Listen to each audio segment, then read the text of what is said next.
Good evening. Good evening. Welcome to the room. I see everyone is joining. Once you get in and your audio is connected, feel free to drop in the chat if you can hear me and see me okay, and if you can see what's on the screen.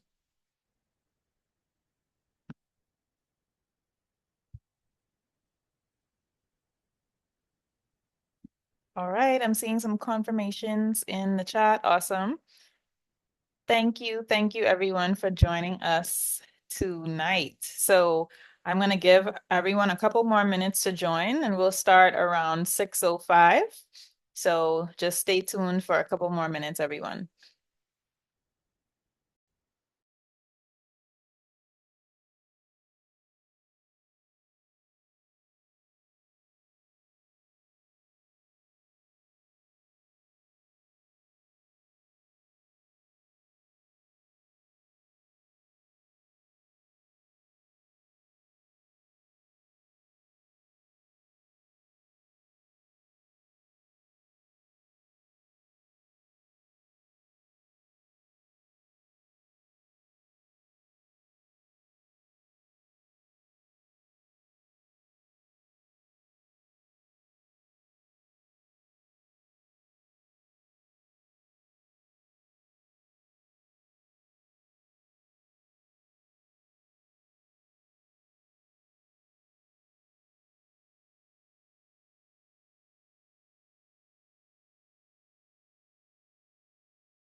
All right, everyone.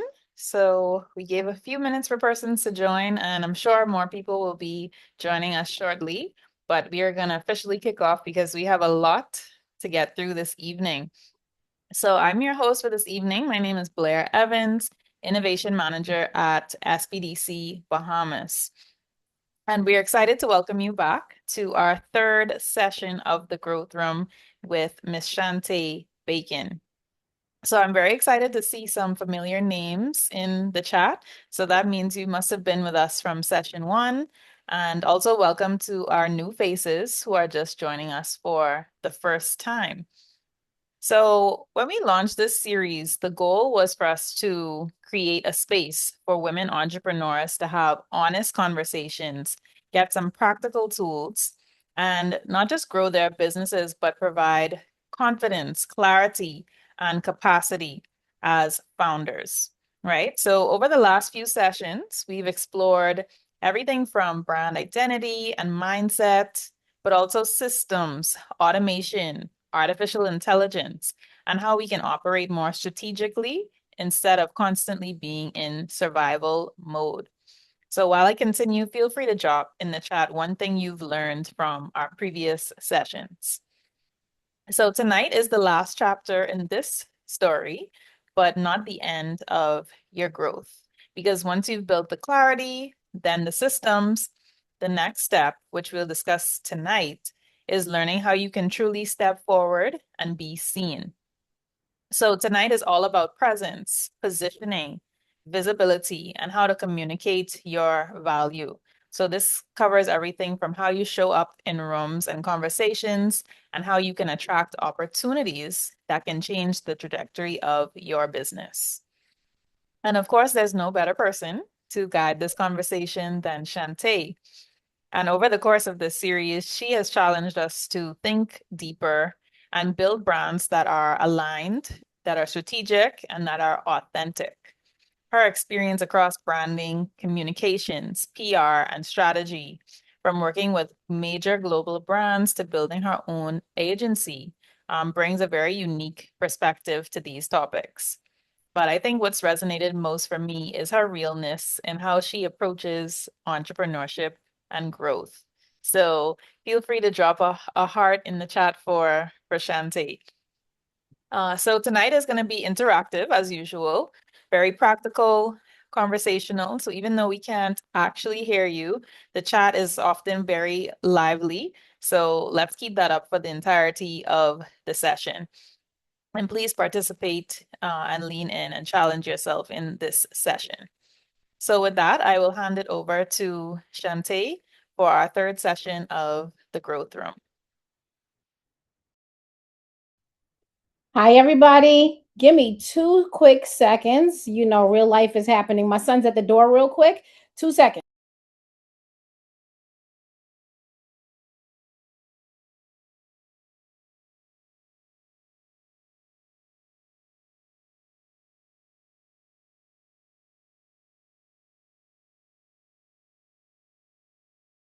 Okay, he's in. They needed to buzz the doorbell. All right. So, hi everybody. It's so good to see you guys, especially those of you who were with us for the last 2 sessions. I could not wait for this session. I am so excited about it. Positioning is a topic that I could talk about all day long. And Blair nailed it in terms of the trajectory of how we should think about these things, right? Because making sure you have brand clarity first so that you're communicating a consistent message is how you handle it. And then you start using AI innovations to build your agents, to build your systems. And then once you bought back 15 to 20 hours of your time per week, that's when you can start focusing on things like positioning. That's what I call the visionary work, the big brain activity, right? So I am so excited to get started.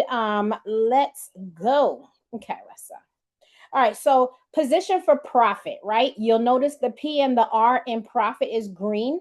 That is because the PR piece of it is what we're using. That's the tool that we're using to position ourselves.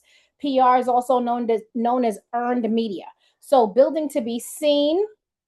Welcome back, builders, for those of you who built the agents, the AI agents with us. And if there's anyone on this call who built their AI agents with us on the last call, and they're using their agent every day to get back more time, to be more creative, to get more done, please drop that in the chat. I so want to hear every single bit of it. Like, I just want to hear what kind of agents we built and have they been really helping, because I have a whole special surprise that I've been working on since the last time that we were together. All right. In the next 90 minutes, what are we talking about? I will teach you the following principles. Now, this is all about positioning and public relations. PR is public relations. It's okay if you didn't know that. Number one is all about the principles of shifting your mindset. Number two is becoming a research pro without becoming a research pro. Number three is defining your remarkable factor, right? Because you have to be able to communicate your remarkable factor. Otherwise, you cannot communicate it to other people. Number four, creating a pitch that sells. And that's where we reintroduce the conversation about AI and all of the wonderful conveniences that innovate this new tech innovation called artificial intelligence is affording us. Number 5 is mastering the follow up, because that is key when it comes to positioning. You'll spend more time following up than you spent time pitching, and that's for sure. All right. Is this you? I'm just trying to, you tell me. It could be, it could not be. I just don't know if I'm good enough. I haven't had formal corporate training. And this is what entrepreneurs do to ourselves all the time. My clients say that my designs are amazing, that my baked goods are amazing, that my food is amazing, that my writing projects are amazing, that my creative designs are amazing, my interior designs are amazing, but no one ever sees my work, right? Or I've lost $5,000 paying for a publicist and they didn't get me anything. I hear that one all the time. And number 4, I don't know how to do PR. I'm not a publicist. If any of that sounds familiar, please drop a 1 in the chat and let me know if you said any of these 4 things to yourself, because I know as an entrepreneur, this is some of the most frequent feedback that I get from entrepreneurs is people saying, "Well, I don't know anything about PR. Like, I don't know how, I don't know if a person is conning me or not." Right? Or I spent thousands of dollars and I didn't get anything. I get that all the time. So if this is you, you're not alone. This is really common amongst entrepreneurs all over the world, right? Are you suffering from any of these 4 things? Lack of media exposure. I'm struggling to get my message in front of a wider audience despite my expertise. Meaning, you are the bomb.com, you are the rainmaker, you know what you're doing, you're a category leader, people come to you for this thing. But most people don't know you unless if they are seeking you out for that thing, right? Because in today's world, traffic is the name of the game because everybody's fighting for attention. Content overwhelm. I'm unsure how to craft messaging for media pitches and public platforms to effectively tell my story, right? And if there's anybody on this call who thinks I signed up to be an entrepreneur and do this thing that I'm good at, but I never signed up to play this game of social media, but I have to play ball because everyone else in my category is doing it, right? I mean, like, what businesses are not trapped in that trap, right? The content trap. You didn't sign up for social media, but you're damn sure going to play ball because what else can you do? You have to compete. Time constraints. I'm balancing running a successful business and wearing all the hats while trying to handle PR and marketing on my own. The number one reason why most businesses are a best kept secret is because they get so mired down in the busy, stubborn back end of the business and paperwork, in low level tasks, in keeping the current clients happy, managing the team. They never get a chance to focus on the big visionary, big brain work, like, going out and validating themselves as an authority and getting earned media and growing their credibility and their visibility and creating new verticals and expanding their consumer base. They don't spend any time on this because they hit a certain ceiling of productivity, and then the people that you are working with, all they're doing is helping you to maintain the status quo. Discovering my audience. I don't know who or where my people are, community is, and how to reach them. If any of these 4 things resonates with you, please drop a 2 in the chat. These are the things that plague entrepreneurs all over, all the time. Definitely common problems, right? So that's why we put together this workshop today, because these are the things we're all suffering from. All right. So I feel your pain if money was wasted on any expensive consultants with no ROI, right? I don't know about you guys, but when I spend thousands of dollars on a consultant and I feel like I didn't get any return on investment, I feel personally violated. Anybody out here like that? Where you're just like, they walked away with the money. I walked away with nothing. I'm going to have to do it myself, and there's nothing I can do about it. As an entrepreneur, this happens to people every day, right? And because you're an expert in your category and not others, then that's why we're open and susceptible to these types of problems. Now, one thing about that is that I feel like we all need to be responsible for doing a better job of really finding out a person's credentials, right? We are all out there on social media every day, on Instagram every day, and you see that there's a real implosion of con artists that are on Instagram and on social media that are getting millions of dollars from all over the place because they're making false promises. It's not new, but social media allows a con artist to gain momentum like you've never seen before. All right, hidden as a best kept secret despite having remarkable work. You know what you're doing, you're satisfying your customers, you're defying gravity, you're doing the gig and doing it well, but people don't know about you because you are have hit a ceiling. Maybe your business makes $100,000 a year, $300,000 a year, $500,000 a year, a million, 3 million. Usually between $150,000 a year to 3 million a year.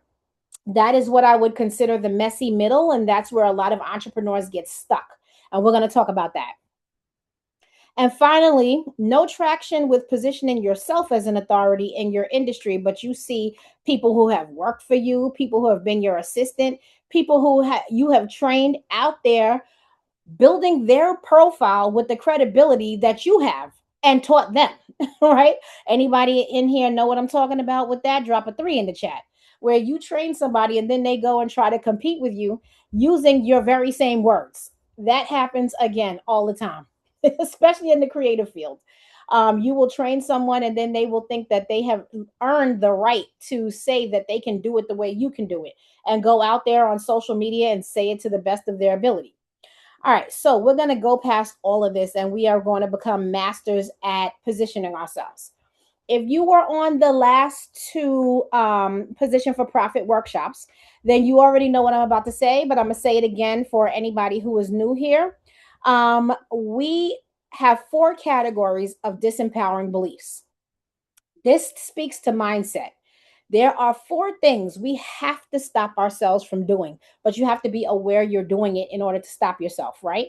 Number one, anxiety, literally the enemy of your dreams. When you're an entrepreneur, you're a big dreamer, you're a big doer, right?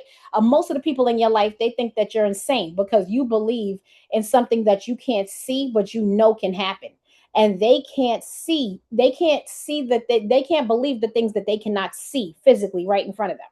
And so you already have the dream factor, but the anxiety that comes along with just taking a step without seeing a staircase or without seeing the floor, that starts to build up in you. And the anxiety is so stifling and choking the life out of your dreams. We have to remember to put everything into perspective and understand that anxiety is a pre-born worry about an outcome that has not happened yet. And so if you always put anxiety in its place, right? Because you can have hope or excitement, anticipation, you can anticipate great things happening just as much as you can worry about bad things happening. Make sure you give it equal time, because when we give too much time to the fear that something bad is going to happen, that's when the anxiety starts to eat at your sleep and your body, your stress, your cortisol, all of it's going crazy, nervous system on fire. You're like, what in the world? Why am I doing this? People think I'm crazy. You don't want that. Number two, comparing, an anxiety producing waste of time and energy. It does not matter what social media makes it look like. It does not matter what bragging rights people have. You don't have any idea what's going on behind the scenes in that business. So, comparing their growth, their success, or anything else going on with that business with yours, all it's going to do is drain and discourage you. That's it. Don't do it. And sometimes you have to be proactive about not doing it, because every minute you spend on social media, it is a minute where they are encouraging you to compare yourself against someone else. That's literally what it is. It's a what I call a tool of comparison. You're just scrolling and they're sending you stuff that you would be interested in and people who are in your category, so you can see it and then just say, how are they doing this? Or just start comparing. Just understand where to put that type of information that is bombarding your timeline. And finally, number four is being what I call destination obsessed, right? You know where you want to go and you are willing to put in the hard work. You're willing to sacrifice sleep at night. You're willing to work your body down. because you feel like I will finally be happy once I reach my destination. That is the wrong mindset to bring to any entrepreneurial venture for this reason only. If you only focus on destination obsession and being happy when you achieve the goal, that means that you will look back on your journey with misery, right? You will regret it. You will feel like, why did I do that? And you're not always guaranteed that the destination looks like what you thought it looked like, because God has a purpose for all of us, right? And sometimes his purpose is not in alignment with what we think. We'll be on our journey working, and he has no problem pushing you into a pivot. And you're like, how did I end up here? Because he put you where he needed you to be. And if you are too married to your destination and your idea of what that is, you'll feel like it's failure, when had you gotten there, it could have been disastrous. And he saved you by pivoting you to where he needed you to be, or he needed you to be more useful someplace else. You must always remain open to that. Wherever I think the destination is, I'm going to work towards that, but I'm open to every pivot he has for me, because I am not going to be in here stressing about a destination that I don't know what is waiting for me when I get there. Okay. So just understand that piece of it, because entrepreneurs, we're type A, we're alpha, we're controlling, we're thinkers, dreamers, doers. And so we make a decision and we're like, no, this is what I'm doing. And that's okay, because you need that to build the business.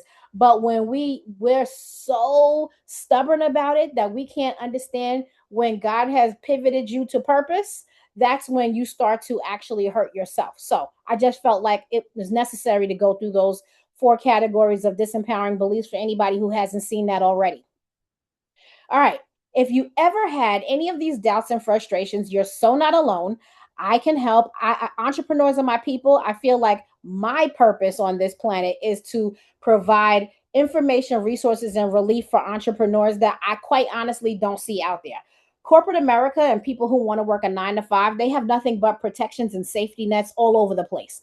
Entrepreneurs are expected to deliver at the same level of corporate America and corporations, while getting none of the resources, none of the protections, and quite honestly, no safety net whatsoever. Right? All you have is your sweat equity. And if you can find a team that will invest, you can have that too.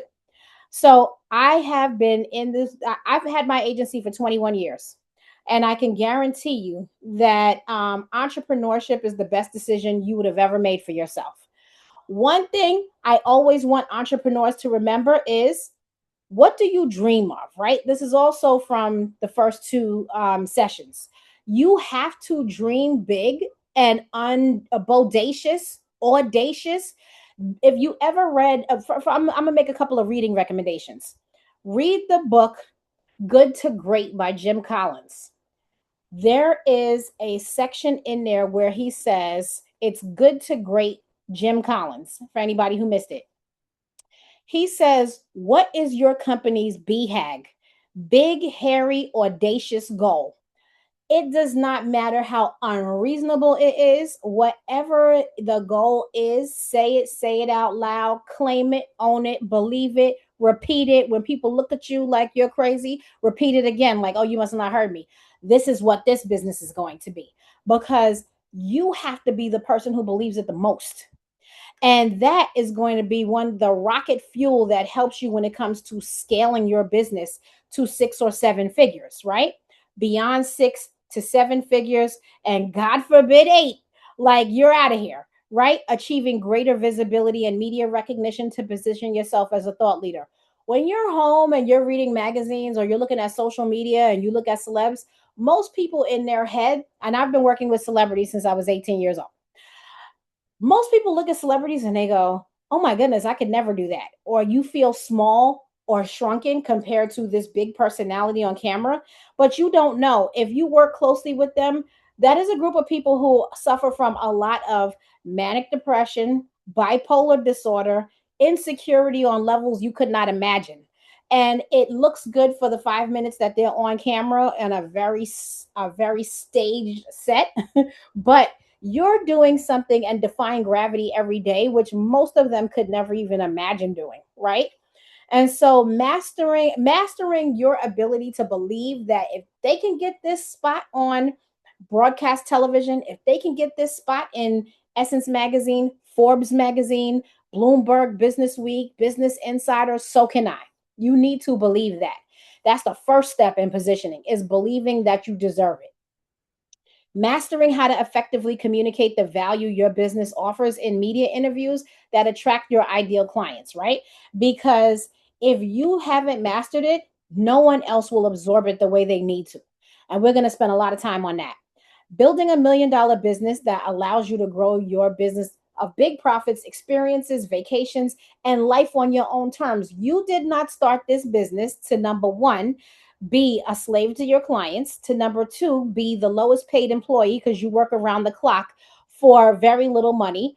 Three, to be stressed out and cortisol spiking and nervous system on fire and stressed and can't actually enjoy the freedom of time with your family. So we're going to get back to basics and remember why we started this business and sticking with that.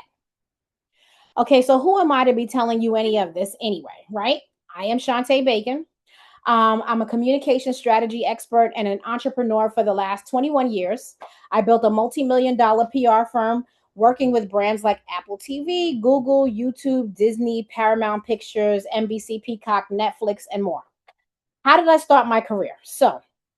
Some of you may be into the world of hip hop, but I started my career at Def Jam Records. So that is a record label. I was 18 years old when I started as an intern, in college as a college rep, and then was hired fresh out of college to go to Def Jam and was able to work on the careers of projects like Jay-Z and Kanye and Ludacris. I was Kanye and Ludacris's product manager, managing the marketing for Kanye's first album and Ludacris's third album, College Dropout. Chicken and Beer, and also Method Man, Ghostface. Just a lot of celebs. And like I said, I've worked with a lot of celebs, and most people have no idea the levels of emotional dysregulation that goes on there. Like, it looks so big on camera, but I promise you, what you're doing every day is defying gravity in your own way, and you can get the same positioning for yourself. So I went from a well-paid gig in the music business. My dream job turned into a beautiful nightmare, and I had gut churning Sunday night anxiety. Anybody here who had a job before they started their business, then you know what gut churning Sunday night anxiety is. Anybody on this call, stomach start grinding at 7 o'clock at night on Sunday, and you like looking at yourself like, I can't do too many more Sundays where I have to go in there. Not like this. Like, this is crazy. I mean, that Sunday night anxiety is so real. And after a while, you tossing and turning, you're looking at the ceiling, you're like, nah, there's no way I have to go back in there again. You start getting sick in your soul. I promised myself I would never go back to that again. And that was 22 years ago, because I was like, I can't. Whatever it takes to be an entrepreneur, that's what I'm going to do. So after that, launched 135 agency. We had an entrepreneurial, we had the first 4 years we worked with a lot of music industry clients. And then we said to ourselves, we have to start working for money and not pixie dust and promises, right? Because that was all that they offered. And so we were like, we need a hard pivot into a different industry. So we did a couple of free projects and gritting my teeth the whole way, giving away work for free. And all of a sudden, we met the right person, and she was like the first domino to fall. She called all her friends in film and television and told them to hire us. So now we start working in film and television. We're racking up Oscar award winning films under our belt, like Avengers, Moonlight, Hotel Transylvania, Mars Needs Moms, why Think Like a Man. I mean, we worked on so many films. I've forgotten more of the films that we've worked than I can even remember. Then we felt like we wanted an opportunity to get into other verticals. So in 2016, Google did an RFP, and we beat four other agencies for their business, and we were Google's agency of record for 6 years. Um, then pivoted into the world of politics and civics in 2018 when the Democrats were looking for a digital partner to create digital ads for the 2018 midterm elections, where they swept the House and won 41 seats. And then in future years, we pivoted hard into streaming because that's where the business was going. And that's when we started with Apple TV, with Netflix, with NBC Peacock, and working with a lot of streamers because the business is run completely different on that end. So anybody have any questions about that? Always drop your questions in. I definitely want to hear it. All right. So how a self-led PR campaign has changed my life. So that's my Booski Bear right there. That's my 5-year-old son, coaching business owners from various industries on how to save money, launching their own PR and lifestyle strategy, running a thriving seven-figure communication strategy and experiential marketing firm, speaking, writing, and teaching about self-driven public relations, a brownstone condo in Upper Manhattan, dream home on Paradise Island, traveling with my family and my Booski Bear. So all of that started because when we started our business, we focused on positioning ourselves. I mean, if you can find the category in business that does not have competitors, good luck to you. But no matter what piece of business you are in or what category you are in, you certainly are going to have a shitload of competitors, right? We cannot be afraid of competition. What we can do is position ourselves as authorities in our industry. And so we immediately went out to the press and media to position ourselves as this Black woman owned business that gives special care to brands and celebrities. And so that's how we were able to make a breakthrough 21 years ago. Are you a proud card carrying member of the Best Kept Secret Society? If you checked no, this session is for you. If you check yes, you're in the wrong place. None of us wants to be a best kept secret, and I do mean that. So let's talk about what we are tired of and what we're not doing anymore. Are you tired of wasting money and time on expensive freelancers and consultants and not getting results? I know I am. I mean, the amount of time and energy and money that we have spent on expensive consultants, forget it. Do you know with your heart and soul that your business will benefit from proper positioning? These are all questions you have to know the answer to before you start a positioning campaign. Do you know you do or have something remarkable? What does it mean when I say a remarkable entrepreneur? You can have a business in construction, a bakery, a clothing store, a service business, a writing business, an author, a filmmaker, a content creator, a coach, whatever kind of business it is that you have. If you know the work that you're doing is remarkable, you have to know that because that remarkable factor is going to be what earns you that media placement over your many competitors. And that is why knowing that you have a remarkable business is key to everything you will ever do. All right. 5 core principles of preparing to launch your PR campaign. All right, before I go into the principles, I would love just to do a quick check in with everyone on this call and see if anyone is lost. Do you have questions? Do you have comments? I want to hear from you. I don't want to just speak into a vacuum. If anybody has anything they want to ask, I'm answering every question on this call. Let me know how you're feeling. Are you fired up? Are you ready to learn these principles of PR? Come on, talk to me. What are we doing here? Are we ready to get some visibility? Great. All right. So let's talk. If anybody have any questions, any questions? Not yet? Okay, great. All right. So let's get into the 5 core principles of preparing to launch your PR campaign. Now, you understand I said launch your PR campaign, right?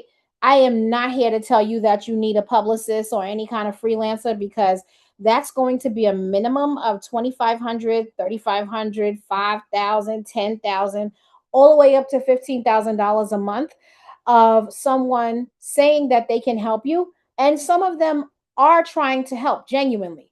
Either they've been brought into a brand that's not ready or into a company that doesn't have the infrastructure to support the claims that they're making in the PR campaign. I mean, there's plenty of reasons why a PR campaign or a publicist may fail, but they might have the best intentions. What I would say to everyone is the fastest way to lose money is to look for someone who makes you all the promises and says, I can do that, I can get you that, I can, and they're not even listening to what you're saying. If they're not asking questions, if they are not pushing back, if they're not questioning why you want something so quickly, and they're just saying, I could do that, you either have a person who has no idea what they're doing and they know they have no idea what they're doing, or someone who's new, young, hungry, and ambitious, and they have no idea that they don't know what they're doing. They're just like, well, I have the will to do it, so I can do it. No, either way, you're going to lose money. So you definitely, a PR campaign is something all of us can launch on our own. You really just need to know how to refine your message and then target the right person. So that's what we're doing here. Mindset. Everything starts with mindset. For me, everything starts with faith and mindset. As an entrepreneur, there is very little that I am going to accomplish without being grounded in faith and what God's purpose and intent is for me, right? You have these high highs and these low lows, and every day is different. And sometimes you're sitting on accounts receivables for 90, 100 days, and you're paying the money out of your own resources and you're just trying to make it work. If I did not have faith that I am on God's mission, not my own, there's no way I could get through it. And the mindset is so important when it comes to approaching positioning, and communications. So, number one, alleviating baggage and preparing yourself mentally for the highs and lows of PR pitching because it has its own highs and lows. Mindset is everything. Prepare for the marathon, not a sprint. You will not have a quick turnaround of any type of media coverage whatsoever, right? The low hanging fruit will come rather quickly, but none of it is going to come quickly because the media is finite, meaning there's a certain amount of radio stations, there's a certain amount of television stations, there's a certain amount of print media, there's a certain amount of blogs, there's a certain amount of podcasts, and each one of them is being bombarded with pitches from everyone. And so the reason why public relations is called earned media is because you have to earn your placement. All right, let's talk about the key points here of alleviating baggage. So, clearing the clutter, identifying and eliminating mental objects. We went through 4 disempowering beliefs. Those are very powerful obstacles. If you don't deal with them, they will get in your way. You have to clearly identify I'm doing this, I'm guilty of this, I have done this or said this to myself before. Negative self talk, fear of rejection. And let's just talk about fear of rejection real quick, right? Over the course of my life, people would not believe the amount of times I have been rejected, humiliated, and I mean publicly humiliated because when you take a lot of chances, you make a lot of mistakes. And when you take a lot of chances, you make a lot of mistakes and you get a lot of failures. But another thing also happens you get a lot of wins because you're taking a lot of chances. I have always been overly ambitious and going out there and taking every shot I possibly could, getting shot down and coming back again tomorrow. And I'm okay with that. Rejection doesn't kill anyone. As a matter of fact, I have learned that rejection is God's protection, and that is not cliche. That is real talk. And that's in relationships, that's in opportunities that you think you want, that you're going to die if you don't get them. Like, it's really not that serious. The person who is unafraid of rejection is going to go so much further than the person who is tiptoeing through the ask because they're afraid they're going to get rejected. If you get rejected, you just live to do it better tomorrow. And that is the facts. It's still astonishing to me how many adults are afraid of rejection when it's like, well, don't you want this opportunity? You don't think you're going to get everything on the first go round, right? Try it. They'll tell you exactly what you did wrong, and then you go back, you work on it, and you try it again. All right, I see a question from Micheline Roll. How can I make my PR campaign more captivating and memorable? What can I do to make my PR capture and hold people's attention? And what makes a PR campaign stand out? We're going to deal with that when it comes to crafting the message. So just Let's put a pin in that, and I will certainly get back to that. All right, so we're clearing clutter because the clutter will stand in your way. You're going to get a lot of rejections. Embracing the no. Understand that when you're trying to get media and visibility and elevate yourself, that you're going to get more no's than yeses, and that's a fact. That's it's part of the game. You're going to get messages that are unresponded to. You must not take offense every time you pitch somebody and they don't respond, because they were not sitting at their computer waiting for your email to come in all day. They are wives, husbands, parents. They're taking care of their parents. They're taking care of kids. They have a day job. They've got bills. They've got worries. They've got medical emergencies. They have got lifing. But they just happen to be the gatekeeper between this opportunity in the media and you. And so you're taking it personally. Don't do that, because that's going to start to stick with you. And every time you interact with this person, you're going to feel like they're not interested. They're rejecting me. They don't like me. Take all of that off the table, because I promise you, rejection usually doesn't have anything to do with you. It usually has everything to do with what that person is going through. But sometimes I just play a game with myself, and I'm like, how many no's can I get at this conference? I'm going to go ask everybody something big and over the top. People I don't know, people who I know are never going to meet with me because they don't know me, because they consider themselves some highfalutin executive. I ask and just let them squirm a little bit to tell me no, or at the very least they'll pass me on to somebody who is in their office, and I have an opportunity to grow a relationship. Even Beyonce's been turned down. Everyone, everywhere. Visualize success. The reason why it's so important to visualize your success is because you need a direct combatant to the rejection. If every single time someone rejects you, it sits in your soul, it will start to collect even without your permission. If every time you get rejected, you visualize massive success, and you know that this was just one of the thousands of no's you'll get on the yellow brick road to success, it's nothing. It rolls right off. That is a key strategy. Just understand that you will need that. All right, pro tip, think of every no as one step closer to yes. Taraji and any of your favorite actors or actresses or successful billionaires, they've been turned down countless times. Real life example, there's a woman that we worked with years ago. Her name is Ava DuVernay. She created the film, what was the name of the film that put her on? Middle of Nowhere. So she was a filmmaker making these small films, and she had started off as a publicist. So a lot of people in the filmmaking world did not take her seriously because they saw her as a publicist. People like to put you in your own role. Then she made this film, and it got the attention of a woman named Oprah Winfrey. And the rest is history. Oprah was like championing her film.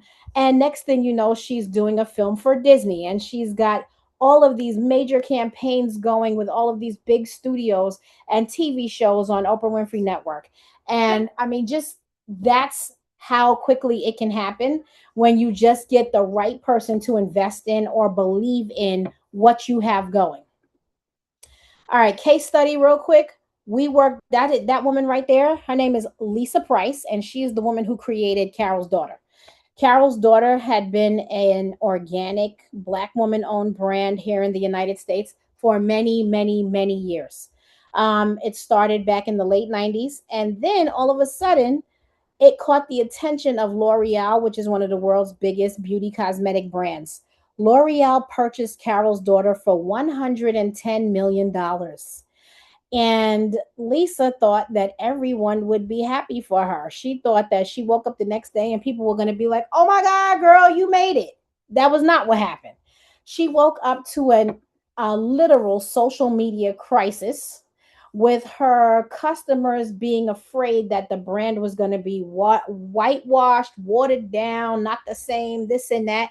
So all of a sudden, the biggest moment of her life turned into a crisis communications moment, right? And so she's getting all this negative, like a fire hose of negativity coming her way. And so we were hired to pretty much take this campaign and turn it into a good this moment and turn it into a goodwill appreciation of our customers, our loyal customers moment. And so we came up with a campaign called You Are Appreciated. And the campaign went so well because we went into the neighborhoods in Brooklyn and Harlem and Queens and all over, in DC, Atlanta, Chicago, and got a ton of partners in the community, media coverage in the community. But the reason why I put this here is because sometimes you're expecting the best out of something and it turns into a stunning shit show, and you're like, how the hell did that happen? And you have no idea what happens. You're just looking at your timeline like, oh my god, these people, not only are they not happy for me, but they're like attacking me and saying I ruined the brand and this and that. And you can turn anything around. Those customers just wanted to know that she had that, still kept them in mind despite making $110 million, that she was not going to let anybody water down the brand, that it was the same thing that they had been used to buying for decades, and that they would continue to deliver for their customers. Just that simple. Sometimes it's just a heart to heart with your customers. If there's any questions, please continue to chime in right here. And I want you to write down in your notes this: what are my biggest mental blocks when it comes to pitching myself? Is it that I don't believe I deserve it? Is it that I don't think I'm there yet? Is it that I don't feel like I know anybody that I could pitch? What do I do? What do I do personally when I hear no or I get rejected? Those are questions we should all be asking ourselves. You don't need to share anything in the chat. You can if you want, but what's your immediate reaction when you get rejected for something? Think about that for a second. All right, moving on. This is principle number 2: identifying the target media. So, the right media outlet for your story is much more important than just putting a pitch out to everyone. Not all media is created equal, and you have to strategize about where you want to be seen and how you get there. No one starts at the top. Every business owner wants to be featured in Forbes, the Rob Report, and all of these other Business Insider, CNBC. Everybody, every corporation out there, everybody. You're not going to start at Forbes. You're going to start at a place where they really are invested in telling stories about entrepreneurs who do what you do. So let's start at the trade level. Trade publications specifically talk about culinary experts, interior decorators, media insiders, whatever, construction advocates, whatever industry you are in, they have their own little micro ecosystem of publications that talk about the key players in that business. That's where we start always, because we need the stakeholders that care about what we do to be talking about us first, because each piece of media gets you the next piece, right? What is earned media? Now, I mentioned it before, but I'm going to say it again. And if anybody else is brave enough to share in the chat what their interpretation is of earned media, let me know what you think it is.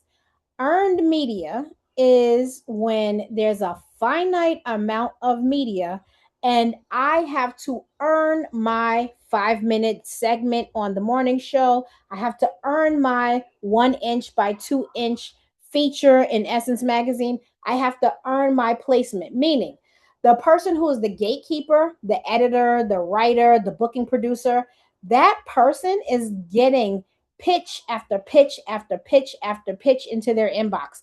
Their job is to read every pitch and say, this one right here is most relevant to what we're talking about today. This is an interesting story. Now, one little caveat is that the booking producer, editor, writer, the person who's responsible for curating the list of media that is in that gets featured, they have a horrible job, because it is constant reviewing, saying no to these, yes to this. And after a while, you are constantly searching for new ideas. You're constantly searching for new angles, new ways to say something. So, a person who is, let's say, if you guys are talking about getting something on the local morning show or the local radio show, that person's being bombarded with a bunch of pitches and they have to constantly be thinking, I need something new and fresh to talk about. Otherwise, I'm going to lose my job.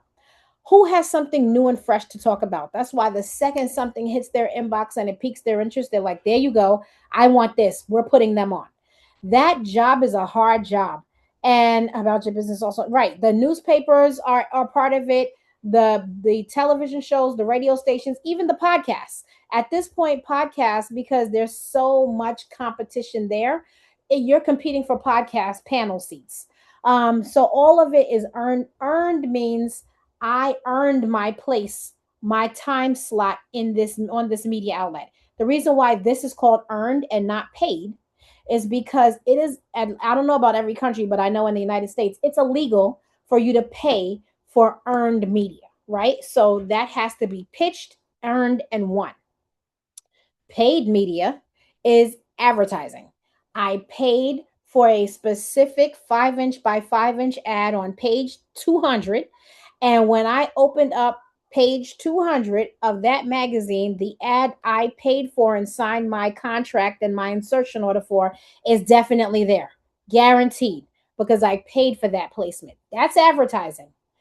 Earned media cannot be paid for. That's why a lot of people go for it, even though they have no idea what they're doing and they can't figure out why. It's because they don't even know the difference between advertising and earned media.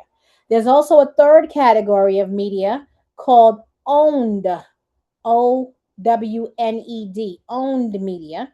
And that is the media you control. That is your social channels, your Instagram page, your YouTube channel, the stuff you program on your own podcast. That is media owned by you. So there's paid, there's earned, there's owned, and then social media, which is a gigantic feed of just information coming from everywhere. I would like to just keep going. Anybody have a question about earned media? I love the comments that I'm getting in the feed. Thank you so much. All right, let's talk about the key points of earned media. Knowing your audience. Okay, define who you're trying to reach. Are you targeting Essence readers or Variety's audience? Are you targeting a group of people that is like a subset of your customer base? Are they a specific group? Is it men? Is it women? Is it Gen Zers? Is it older folks? Is it boomers, Gen Xers, millennials? Is it Gen Zers, Gen what's the new one, Gen Alphas? What age group, what target demographic, what part of the world are they in? Like, you really want to know who you're talking to, right? Because then you can be hyper specific about the media that you're going to choose. You want to decide if your story is better suited for local press, like a community newspaper, or national media. The reason why that's important is this: if you have a restaurant and your restaurant wants to get press, if I have a restaurant that does the best curry, vegan, soul food in Jacksonville, Florida, I want to be featured in a big national publication, like let's say New York Times, in their and arts, food and culture section. But the truth is that if I got featured in a bunch of local Jacksonville media outlets, I'm going to see a cash spike in my business from that. I am going to benefit from local Floridian news sending customers my way. Or I can go further and target publications that specifically go to folks who are about to travel, tourism, all about Florida, and being featured there. And not even worrying about the big national media outlets that you can find everywhere. I want to be hyper specific. I want to go places where the person who knows that they're coming to Florida, they are vegan and they want some good vegan soul food, that they're going to read. That is what you want. Or going to publications that are specifically speak to people with specific food requirements, like vegan food diaries, things like that. People who are featuring, alternatives to meat or whatever. But that restaurant has so many different options of where they can be featured that have nothing to do with the big mainstream media outlets, and it can still create cash spikes in their business. Leveraging your distribution, aligning your media targets with your distribution strategy. Are you ready for a surge in demand? So, there's a whole thing that's happening right now in the media, right? Businesses can go viral. When a business goes viral, what does that mean? It means overnight, 10 times, 100 times, 1,000 times more customers came to your business. And overnight, I mean, most people dream about that. You pray for that moment. You wish, hope, dream. You work really hard for that moment. The thing about that moment is that if you are not prepared for that moment, then what you've done is create a crisis for yourself, right? Let's say you get a surge in customers overnight. Can your business support 10 times the orders, 100 times the orders, 1,000 times the orders? If you did get that big media look on a big national publication, for example, I know a guy who started a juice company, right? Like this is like years and years ago, but like a healthy green juice that you can just mix up the powder and you create your own healthy green smoothies. This is before the marketplace was flooded with it. He also happened to be very savvy in PR. He got the media highlight of a, I mean, what that we all dream of, a segment on The View, mixing it up, drinking it right there for everyone to watch. And guess what? Orders came in, thousands of orders came in. He was not even ready, didn't even have them produced. You know what happens when all of those orders are ready and you can't satisfy them? Now you have a shit show of epic proportions with people just pooping on your business, saying negative things, just like, you know how fast negative comments and negative reviews travel? 10 times faster than positive ones. And now you have to clean that up. So you have to pay somebody to help you to dig yourself out of a crisis. And so that is the reason why you want to always make sure your distribution, your infrastructure in your business can support 100 times, 1,000 times more orders before you start going out to find new attention. If you have a service based business, a lot of service based businesses think that this doesn't apply to them, right? Because it's not an order that you have to store, build inventory on, ship, and deliver. Here's how it would apply for a service based business. If you went out and got this big celebrity endorsement, now all these people want to work with your business, but you don't have anybody in the business who knows how to deliver the service like you do. You now have a bottleneck of epic proportions with everyone needing your specific time, and you only get 24 hours in a day like everybody else. So now you've got a backlog of clients that want to work with you, and you can't even accept the money because there's only one you. You have to be working on what your setup and infrastructure looks like is replicating your process so that you can hire 5 people to do it just like you do. Then you can start assigning roles, and that's what my company was very good at. It started with me and my business partner, but we were very good about training a team and being able to assign them to big clients and have them wow our big clients, right? So you got to be thinking about that distribution channel. All right, pro tip: customize your media list based on where your target audience consumes content. You do not have to go to the big media outlets. And at this point, I start to look at certain Instagram pages and YouTube channels as their own earned places for where I can earn media, because you're not going to hit it big by starting at the top. Like that's not going to happen. You need to go where people who are hyper specifically interested in your product or service, what are they reading? Where are they going? Where do they get insider tips from? And getting the cosign of people who are insiders in that category. Real life example: when launching Queen and Slim, this is one of those classic movies. And a lot of these are film examples because we lived in that film world for so long.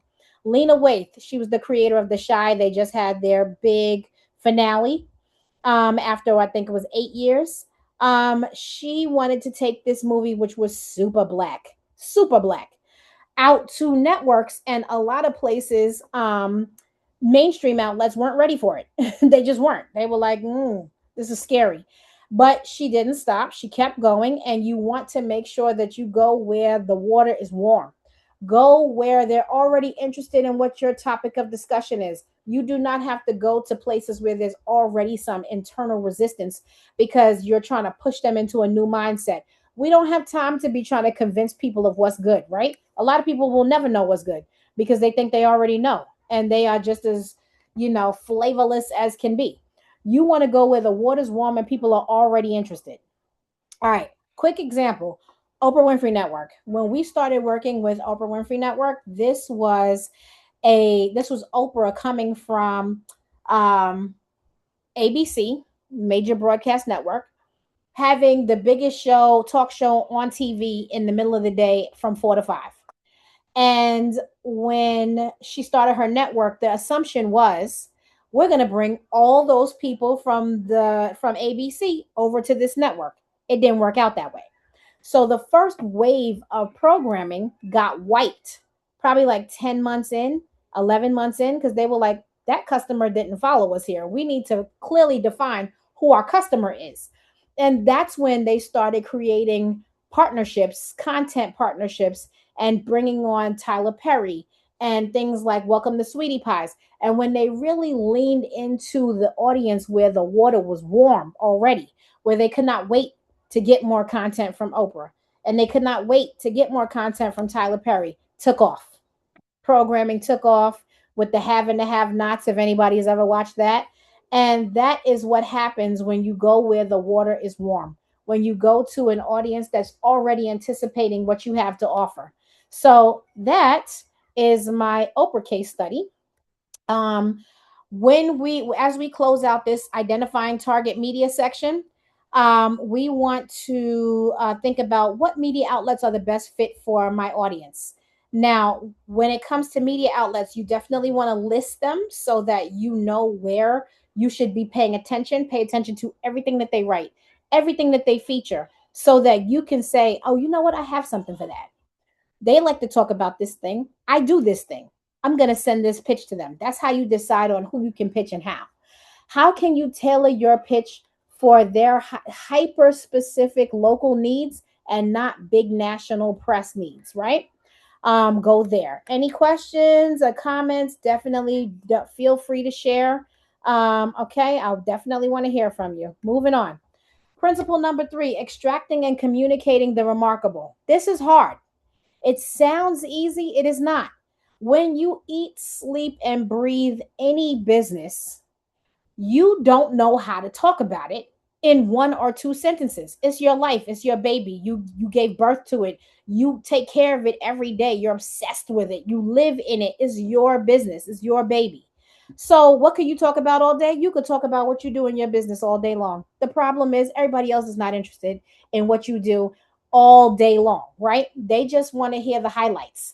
You have to extract exactly why a person who has no idea what you do and why it is exciting, why would they find this exciting? You have 3 sentences or 30 seconds. That's what I tell every client.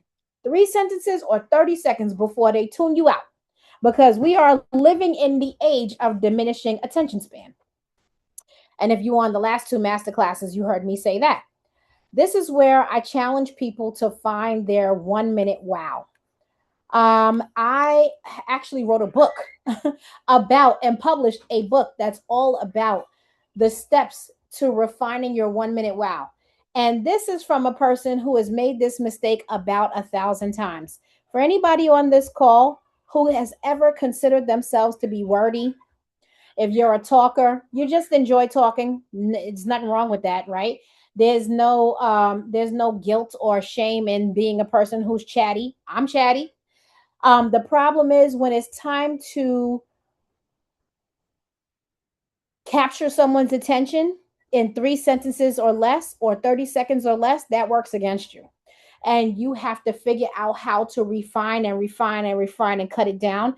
Or what I say, give me your 1 minute wow, your OMW. Like, I hate to use the words elevator pitch, right? I never use those words because I can't stand elevator pitch. Okay, cool. I hate to use the words elevator pitch because When I think of elevator pitch in my mind, I automatically have a scenario that I imagine where one person is being held hostage in a tight elevator. And I never want to feel like I'm holding somebody hostage to hear about my business. It's weird. That's just me. I don't like the word. Elevator pitch sounds to me like they can't run away or go anywhere, and I'm going to force this pitch down their throat. That's not what we're looking to do. We're looking to find people and wow them in 1 minute with what we do. That's it. We have fun doing what we do. We're passionate about what we do.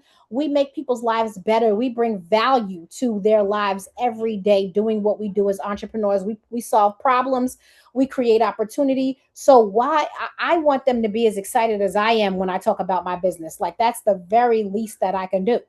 And so when it comes to identifying the most unique aspects of your business, a lot of times you can't do that part.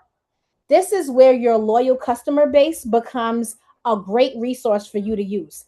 There's somebody out there who spends all their money with you. They spent before, they come back again, they come back again, loyal money that you can count on.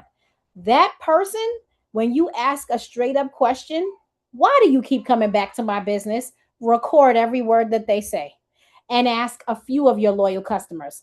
That is going to be the basis for your 1 minute wow. They're telling you why you're getting all their money. They're telling you why they're coming back. Those are the things that need to be infused into your 1 minute wow. You need to craft a compelling narrative around your remarkable factor. And that is the thing that, remember, we all have hundreds of competitors. Ain't none of us out here reinventing the wheel, right? And nothing that anybody does is rocket science. So what we're doing is we're doing something that 100 other people do, but we're putting our special secret sauce in. That's my boy, my 5-year old. You okay, Bo? um and so I I'm sorry for all the parents on this call. When your kid comes crashing in the room and you actually look at their little faces, aren't you just like grateful that God sent you his best? Like they're just so yummy.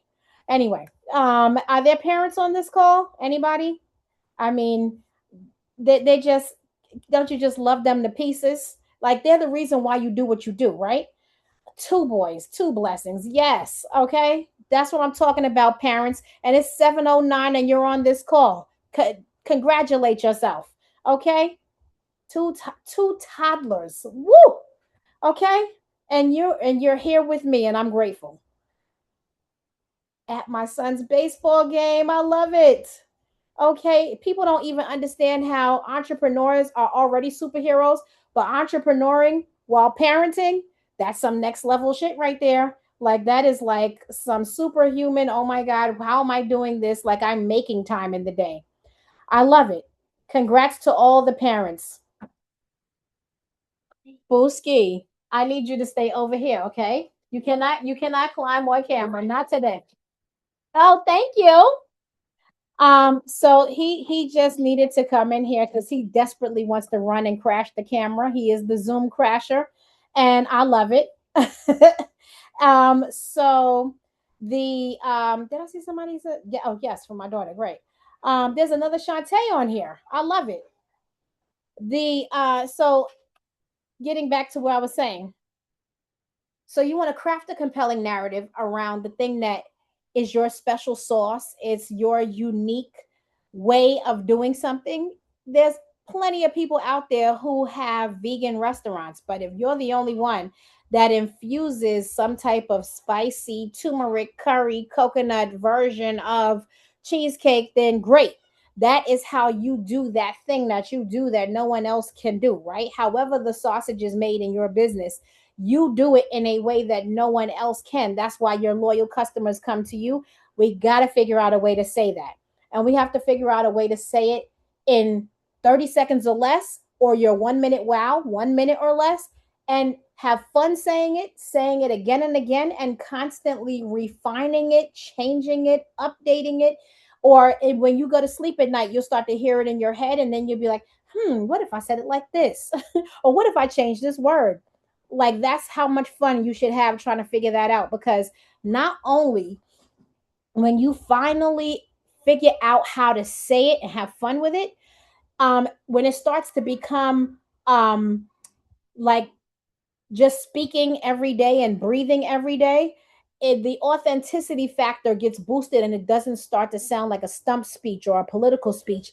It starts to be just the way you talk about your business. You're not overselling, you're not overhyping, you are telling the value that you bring, and that is totally fine. And what I would say also here is that you want to have fun saying it, and this will not just help you in securing PR pitches, but it will also help you when it's time to go pitch investors and it's time to go pitch anything that you're looking for, even your dream hires, the people who will change your life and your business. You will need that 1 minute wow. So it's very important that we spend some time on that. Okay, pro tip. Remember the buzz around Black Panther. The film was marketed not just as a superhero movie, but as a cultural event. Tap into what makes your business culturally relevant. So here's the thing. When Black Panther came out, the way that they marketed the movie was as if it was an event. It was not just another movie. It was the biggest superhero studio on planet Earth, Marvel, making a film that centered Africa, the continent, and made Black people the heroes who had the only access to the world's most treasured, valuable natural resource, vibranium. Everything about that was uncommon, new, unique, and different, and marketed like it was an event. I always, as a marketer, I think to myself, how we can all use the extract those principles to create that kind of event about our business, right? Like if you have something that is so non-traditional, and the launch and release of it should feel like an event. Another real life example, Tyler Perry revolutionizing the film industry by creating a film studio and positioning it as the largest film studio in U.S. history, built on a slave plantation in Atlanta, Georgia. They do tours if anybody goes to Atlanta. It wasn't just about making movies, it was about creating something that's never been done before. And that is a 1 minute wow. All right, moving on. This is I don't know if anybody's seen this movie, but this is another movie that we worked on. It was a coming of age story about a young Black man who struggled with his identity. And from the minute I saw it, I knew the movie was classic. I knew it could win an Oscar, but we were a year out and no one cared about this film at all until we gave them a chance to experience it. And I do mean small screenings, 5 people, 10 people coming just to experience something. The reason why I'm using this as my example isn't because of the movie, it's because of the way that you recruit people into your business a few at a time. Because you give them the chance to experience your wow factor, your remarkable factor. That's how you're going to win people over. That's how you're going to win the media over. It doesn't have to be a big, huge event. Just bring people in a few at a time, but make sure that you give them the experience about what is so wonderful about your business. That is so important. You have to give people a chance to tell a testimonial about your business. And they can't do that if they haven't experienced what's remarkable. Okay. Notes for you. What are the remarkable things about my business?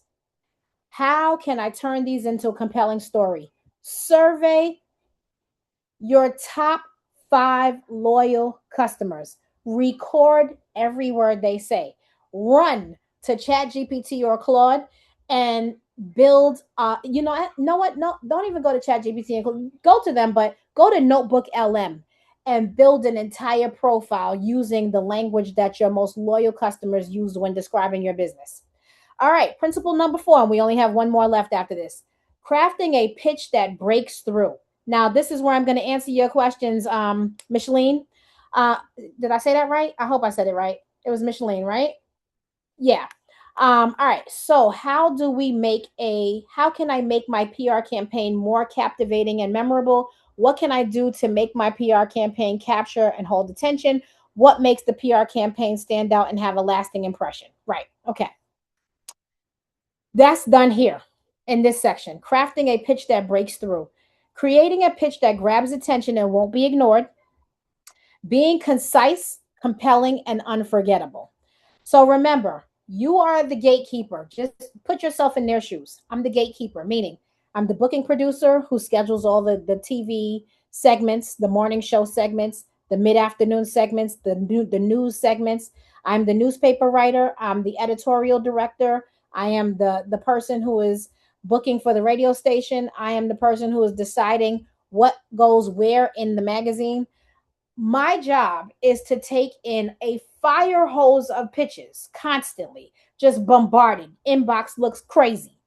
And I have to identify those stories worth telling in my inbox. How can you do that? You are going to have to craft a pitch that shines through in that inbox. You need to be short because they don't have any attention span. They're busy, they're overworked, they're late for their daughter's soccer tournament, and they have to hurry up and make a decision. Be concise, be compelling, and unforgettable. Whereas if they read it, even if they don't make a decision right there, when the next time somebody mentions something that's similar to what you do, they go, I just saw a pitch about that. That is going to, sometimes you might not get a turnaround for months, but when you finally do, you'll get one that matters. Okay. The hook is everything. Start strong with an eye catching headline or lead. And this is where you use information that you got from your loyal customers. The hook is the attention grabbing line, right? It makes people stop in their tracks. It makes them stop the scroll. It makes them stop the emails. It makes them say, wait a second, what did I just see? Just like on Instagram, people are into these crazy video hooks where they just will show like a bug being magnified 5,000 times. And then you're like, what am I looking at? And then it jumps into an ad. Like, this is a hook. You need to stop there. You need to stop them in their tracks and grab their attention. You can decide what that hook is going to be, but it has to be specific to what you do, right? And remember, when you're crafting a hook, you want something either visually compelling where they can't look away. Like sometimes there's video when you make a very strategic video. It's something that people can't look away from. But more than likely, if it's words, it needs to be about them, their life experience, not yours. People care about their lives, not yours. That's the way it is. And as entrepreneurs, you already know that because you solve problems for people every day. The second you start talking about you and how you really feel and what you really think, you're losing. Mark my words. It has to be about them. What do they need? They need something that is going to make them look like a rock star, editor, booking producer, or whatever because they chose you. Because you're telling the story the way they need for it to be told. You need to figure out, follow them on social media, see what they're into. You have to clearly identify the target media that you want. We already talked about that. Follow them, find out who the writers are. You can find that out right on their social media pages. See who's contributing, or you can Google it, or you can go to ChatGPT. Follow those writers on Instagram, YouTube, and everywhere else. When they start talking about something, comment on it. If it's relevant to what you do, let them know that you see what they're doing, that you have an opinion about it, and that you have an expertise in this area. Make sure to break your message into digestible bites and edit it ruthlessly. Every single time you edit, make sure that you can get back to it again and again to refine it and add something new every time. Highlight the remarkable. Make sure the most important information is front and center. All right. So that is the hook, the snackable content. If the content is not snackable, they will not have it. They won't absorb it. All right, let's go move on. Okay, pro tip, think of your pitch like a movie trailer, short, punchy, leaving them wanting more. You definitely need to do that. We all remember Scandal. That was what Scandal did excellently well. If you have a Netflix subscription, go watch the first episode. Short, punchy, camera flashing, in and out of those stories. Everybody's talking really fast. You got to try to listen in really hard about what's going on, fast paced. They want to know what's happening and that something exciting is happening immediately. Okay. All right. Google. We all know who Google and YouTube are. And what we did excellently well here to tie into what we're saying is we found media people that were already interested in what Google was was embarking on, which was highlighting and elevating Black and Brown creators, making sure that you put them front and center, that you're paying them respect, that we want to be a part of this community, that they have something for me. This is the way that you get that done. Let me see. Micheline, did you have a specific thing that you were struggling with in terms of making your pitch compelling? Because I want to speak to that. Did you have a specific hook, a pitch? What makes it more snackable? So, really quickly, I'm going to lean into the snackable piece of it. When I say make something snackable, I wholeheartedly believe in email, text, and at this point, social media DMs. The thing is, you can never send the same message twice. It must always be the message, the core message of what makes you remarkable, plus some type of added value every single time. You have to be coming with some new point, some new current event, new information, a new perspective on something, because that's the only way that get people to not close it out as soon as they open it up. You just have to really be adding that value into their inbox every single time they open it up. All right. I put together a couple of lists for you guys because I know that you could use it. All right, so let's go here. It's for automotive, so I'm lost. There's so many automotive publications. Before you get, don't say you're lost. Go to Chat GPT and ask for brands that talk about either there's so many different parts, but um automotive repair or automotive brands, automotive solutions. Go into there and find out exactly where media coverage for this type of tool would be. I would also say the Rob Report, places that cover cars, a lot of male driven publications, they all would have that. But I'm going to answer that more towards the end. I just want to make sure that I highlight these tools for you guys. Okay. The 7 assets every founder needs when trying to craft an unforgettable pitch. So, number one, you're going to now, everybody who's been in my AI sessions, you know how I feel about my AI agents. I don't run a business without them. If you have not been in my AI agent session, you need to be signing up for that next. And you can sign up for that on my Instagram page for free. If you're on Instagram, you can go to Instagram.com/Shante Bacon. You can go right now and hit the link on the bio and sign up for the free 15-hour buyback course. And it will teach you how to build your own executive virtual assistant agent. If you do not know how to build an agent, you need to be clicking that link right now because that's the only place you're going to find it for free. If you have already built your agents, then you already know what I'm talking about here and you can proceed. The press ready stack. Here's what AI can build for you and what each asset unlocks. You can do this in Chat GPT. You can do this in Claude. You can do this in Perplexity. You can even do it in Manus, but let's stick with the basics because everybody probably already pays $20 a month for Chat GPT and Claude. Founder bio, short and long versions. This is your bio about you. You want to make sure you have a 3-sentence bio. And then you want the long form version as well that has all of the key things that you have accomplished. A media pitch template, short, sharp, personalized. You guys okay? Oh, okay.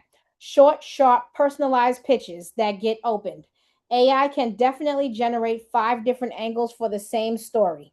So you want to make sure you create all kinds of different pitches based on what your loyal customers said they come to you for.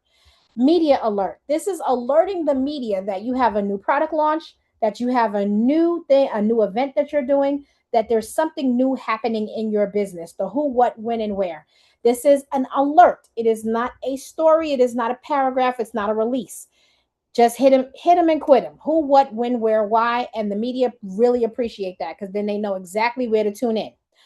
FAQs, frequently asked questions, and boilerplates. And I'm going down because these are in no particular order. FAQs are really important about your business because Most people don't think that folks go to the FAQs, but they do. And this is where you get to include the detail that you probably refined out of your pitch because you're trying to keep it short to get grab attention. You can put the details into the FAQs because people who want to hear and read more go there, right? Your boilerplate is a little paragraph about the business, the new product, or about you that goes at the bottom of every type of new document that you create, new alert or press release. Your speaker one sheet. If you are trying to be a speaker, you need a speaker one sheet. If you're not trying to be a speaker, you don't need one. I would say, even if you're not trying to do panels, big panels everywhere, you should be speaking at industry specific events. If there's an event that's all about investors and you're an investor, or you're a person who does financial planning for investors or financial audits for investors, if you're in the world of baking or culinary arts or construction, whatever it is, you should at least be speaking on panels when they come up in your category. A press release. Now this is the big boy. You get a little bit more wiggle room in terms of making a longer document with a press release, but you really better be talking about something that is worthy of a press release. You don't need a press release for the opening of an envelope. You need a press release for the opening of something big. So that is what you would use the press release for. So after that, then talking points, doc. Always have your talking points because this is where you hit it and quit it with key information. It's almost like a condensed version of FAQs that you carry around with you. It's like your political stump speech, and you make sure you repeat those questions, those responses everywhere that you go. So you can take this to your social your AI tools, and they can help you with this. And I have a resources document that I will make available on my Instagram page for you guys, where you can pick up prompts that will specifically help you with each one of these. Okay, steps to building your comms tools. So, step 1, feeding the machine for 15 minutes, a minimum of 15 minutes.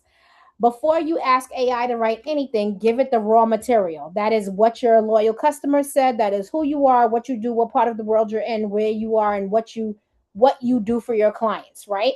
You give it that raw information. It is not going to give it to you. You have to do this part because it's your secret sauce. It's all of your heart and soul that you put into your business. Your origin story, client wins, client testimonials that say, oh my God, she's the best, chocolate cake baker, whatever. The why now, what's timely about your work, your differentiator, your remarkable factor. You need that. That becomes your source of truth document. Every asset you build comes from that. Okay. Talking Bible, PR and com strategy Bible, source of truth document. You will be able to use that again and again and feed that into Notebook LM for you, for folks out there who aren't afraid of AI, and you'll get a whole suite of tools. Step 2, define the angle before you prompt, right? AI is only as strategic as your input. You have to give it some options. Who's the audience? What are they interested in? Meaning, what media publication are you crafting this pitch for? What outcome do you want? What is your hook? Positioning first, content second. This is the difference between AI that produces filler and AI that speaks to the needs and presents your leverage in the right way. And finally, step 3, run the press ready stack, 60 minutes. Move through the 7 assets in this order. Each one builds on the last. Bio to boilerplate, talking points to pitch templates, all the way to your press release and then media alert. Okay. Again, I will create prompts that are starter prompts, like I always do for these things. And also, a lot of you did not get the starter prompts from the agent building session. I will also create those and make those available on my Instagram page. All right. Now, final rule, last one, principle number 5, mastering follow up. Mastering the art of follow up without becoming a nuisance. This is very tricky. The persistence is key, but the timing is everything, right? Because who doesn't roll their eyes when someone calls themselves being persistent and they keep emailing you with the same thing? Eventually, you might block them. You'll roll your eyes. Now you're not open to anything they have to say to you. None of us wants to be living on that side of the equation. What we want here is polite persistence. Persistence, excuse me, polite persistence. So, what you want to do is you want to follow up with purpose, not pestering. Set your alarm for, I would say, every 2 weeks, and that is the most frequent.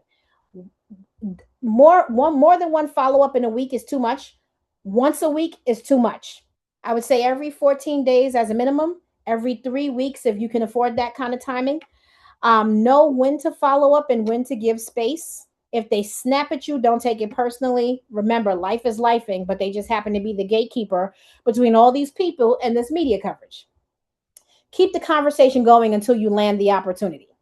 If you keep the conversation going, what you have now done is possibly created a friend, but definitely you've cultivated a relationship.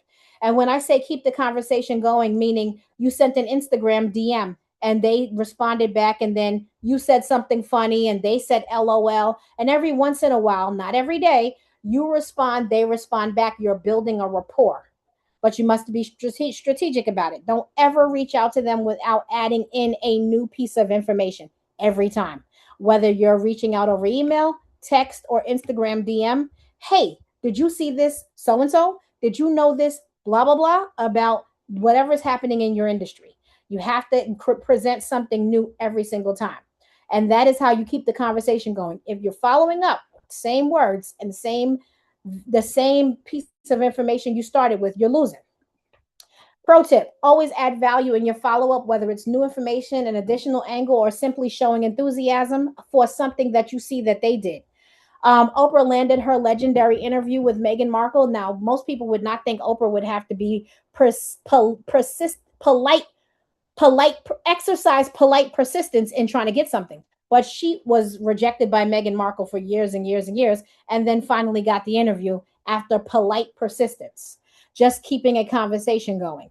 And Spike Lee secured funding for Malcolm X in the 90s when white people were not trying to sign off on any kind of film about Malcolm X, but polite persistence will get you there no matter what you're trying to do. So these are the main points. National Geographic, we worked with them for years. We were their agency of record, and helped them through a very an exciting time where they were taking on more content from African American creators and taking on really controversial stories like the LA riots that happened around Rodney King, which this movie was about. And you had to be very careful about the way that you approach this topic, but by constantly introducing new angles and new information and the way the movie was shot, it was nothing but an hour and a half of police radio. That's it. Nobody talking, nobody giving their opinion, and nobody, giving any kind of controversy for camera. It was just police radio and police footage. And that film ended up winning awards.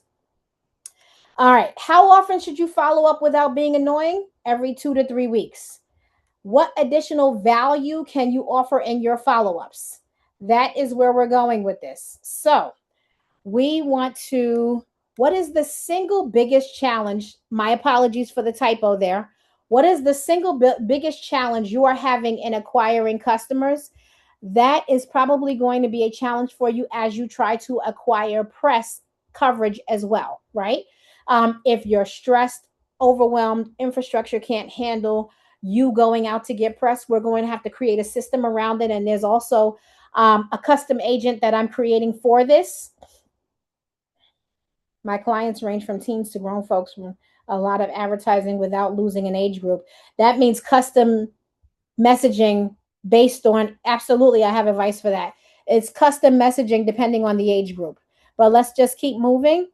What is the action plan for the next 30 days to launch your PR campaign? If you're fully invested in this and you actually plan on pulling the trigger and launching a comms campaign for your business, we can definitely have a follow-up conversation, because I'd love to know your answer on your action plan. And I can even work with you guys on how to use AI to create the action plan. We will talk about a follow-up on in future sessions. If there's anybody in here who plans on launching their comms campaign, can you drop the word comms in the chat? COMMS. Because all of our businesses deserve visibility. We need to be moving on that. Somebody on here has got to be planning to go and get some visibility for their business. You didn't sit through 2 hours of this for no reason. I know there's got to be plenty of businesses out there that are ready to go get some PR coverage and go get some comms. Let's talk about the comms, okay? All right. Secret sauce better than being best kept secret. This seems like real basic and almost elementary, but the reason why I put this section last is because I always want to impress upon entrepreneurs. You each have a secret sauce, whether you believe that or not. If you don't believe it, you are not ready to launch your PR campaign. If you know it in your heart that you have your secret sauce, understand that letting the world know that what your secret sauce is and not keeping your secret sauce a secret is way better than being the best kept secret. Okay? Those two don't even compare. The three ways to keep going. If you got value out of this, you want more resources, and you want to keep going, I'm just going to introduce you to three quick things and then we'll be done. This is a VIP wait list that I put together. There is something that I'm launching called the 15-hour buyback, and that is for my entrepreneurs around the world. If you need 15 hours back in your schedule every week so that you can even focus on launching your own PR campaign, launching your own comms campaign, you have to have systems set up. And so, what I did was create 8 full courses that teach you how to create the agents that handle all the back end of your business. So, we're talking about 3 process agents, one agent that's an executive virtual assistant, one that is a SOPs writer for you so that every time you create a system, you mirror it and you put it on paper so that you can hire somebody to do it like you. And one operations manager assistant who is tasked with managing the workflows of the other agents. 3 content agents. One that just focuses on email and newsletter copywriting because that is how you own your audience and you don't lend it to the algorithm. Right now, most businesses that have a high following are renting their audience from the algorithm, and at any point, you can be cut off and not even have access to your own audience, right? Happens all the time, happens every day. If you don't want that to happen, you need to own your audience through your email list. And we have an agent for that. The second content agent is all about press and media content. So that's a kind of similar to where we started here with creating your press tools and what kind of process you will use when creating media specific content, because it's completely different from the content that will you'll use going to your customer base and then your email newsletters. Also, the third one is social content. Now, under social agent, you have one that just deals with the calendar of it all, and then underneath you need one agent for Instagram, one agent for YouTube, because an Instagram audience is an audience that doesn't give a shit how smart you are or any of that. They want to be entertained. That's why viral hooks are a thing, video hooks are a thing. A YouTube audience is seeking education. They are seeking long form content. They have a much longer attention span. They want to sit there and be educated. So you need content that speaks to 2 different audiences. And then we can get into LinkedIn, TikTok, and all of that as well.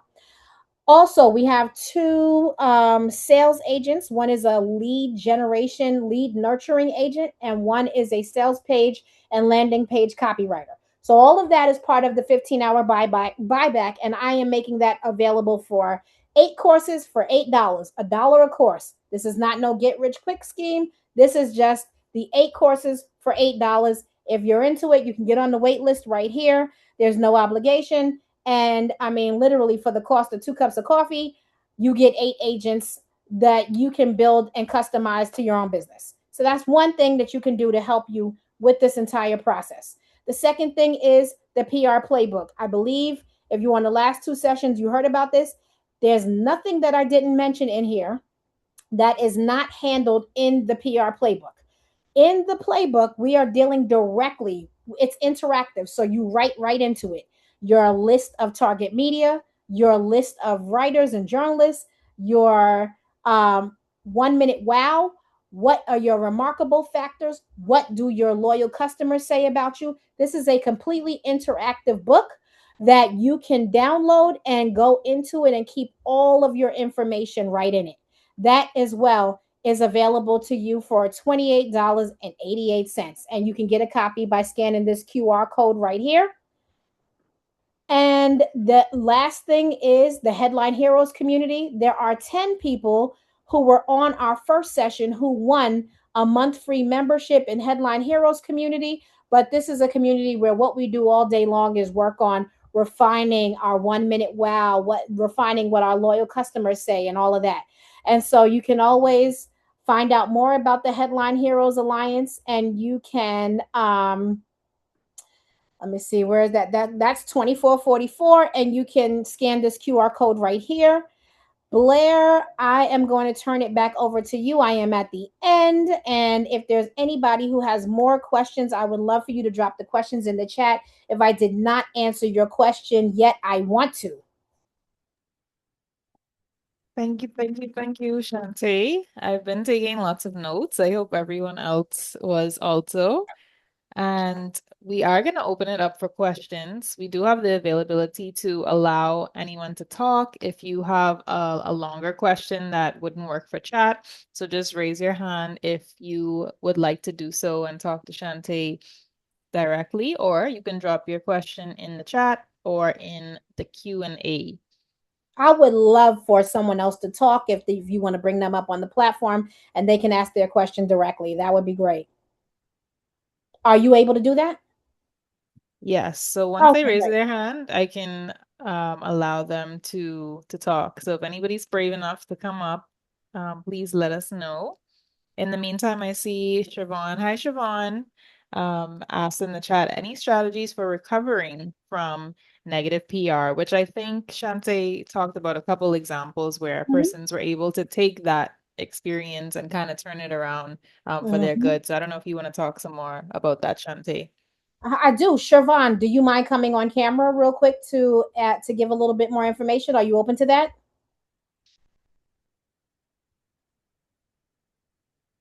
Yes, Great. okay. Okay. Can you raise your hand? See the raise hand button? Okay, Siobhan. Okay. You should be able to unmute. Here we go. Okay.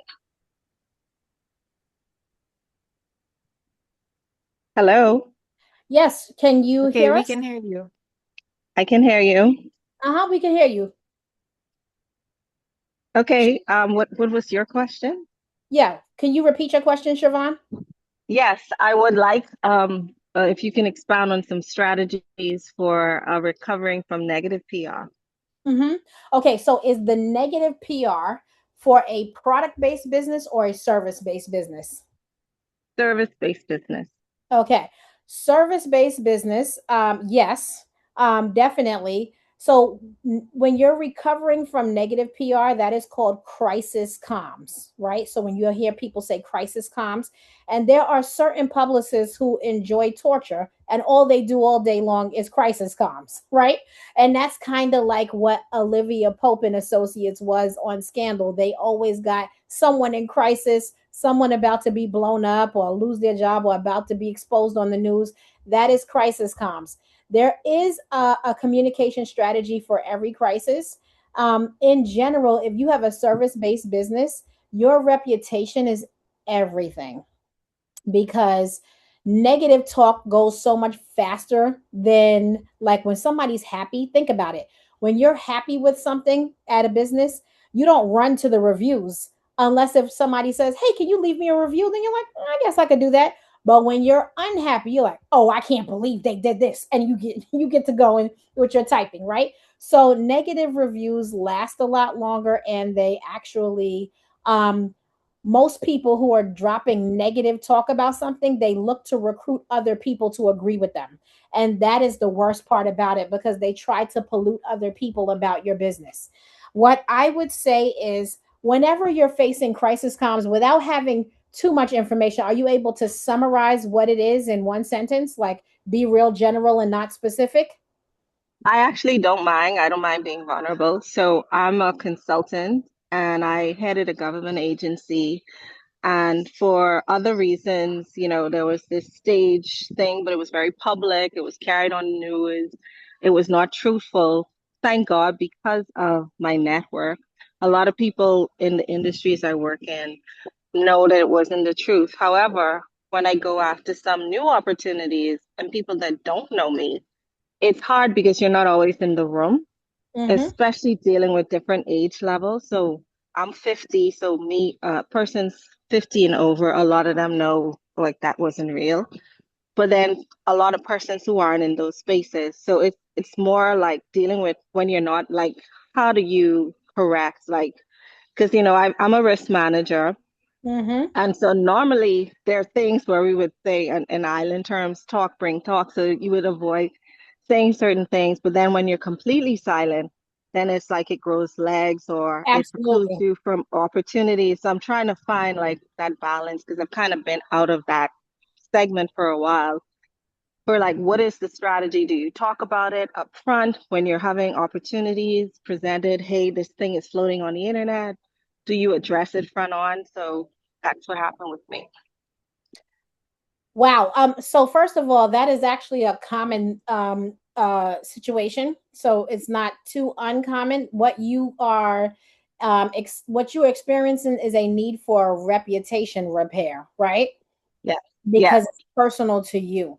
And what I would always start with when it comes to reputation repair, because we don't have enough time for how long this conversation would be here, but happy to have it if you want to, like continue or hit me on my Instagram DMs or something like that.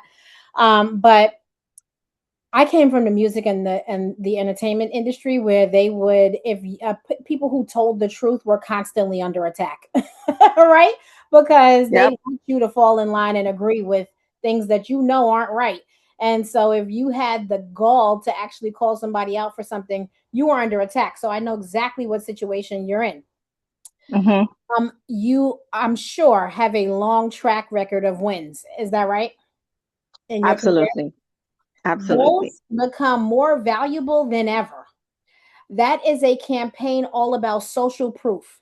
If you have awards, certificates, videos, coverage, um, interviews, anything that you have done before, where it is well chronicled and archived the impact that you have had across your career. You need all of that. And we need to put that in one place, whether it's a YouTube destination that you can send people to, a web page, like a personal branding website, or even on your Instagram page, something like that. But you need a resource and then you need to talk about that resource. Like what I commonly say is, anybody who has any doubts about my experience, I always send you straight to Google University. Google me. You don't have to take my word for it. There's 10 pages of the things that I have done. I'm sure you can say the same. And there are certain places where you have been featured that are going to validate your credibility. The longer and the more you have done in your career, the more track record there is for it, and people need to know that and see that all in one place. And even if you need like a graphic designer recommendation or someone who can compile it all, make it something neat, and then you need to be out there talking about it, right? And you also need the people who have goodwill towards you. They need to be activated, because for everybody who has something negative to say, the people who have like a counterbalance perspective, those people need to be elevated, whether it's on your social media pages or they are the campaign that you launch, with people giving testimonials about what your work was like, about your ethics, about your reputation, and all of that. That needs to be louder than the criticism. And it probably isn't, because they're probably busy and don't have time to be out there, trying to counterbalance negativity. But I would say a few handpicked people who are singing your praises or at least testifying to your capabilities, those can be very effective in counterbalancing negativity. Thank you very much. Appreciate the feedback. No problem. Have you tried any of those already? I did not. Oh, I okay. did not. Okay. All I right. did Thank silence. I did silent lobbying, but no, I didn't do those things. Thank you, though. No problem. I hope that helped. Again, you can always hit me on my Instagram DMs any time of the day. Where I am is on Instagram or LinkedIn. Um, and Nakia, do you want to ask your question on camera?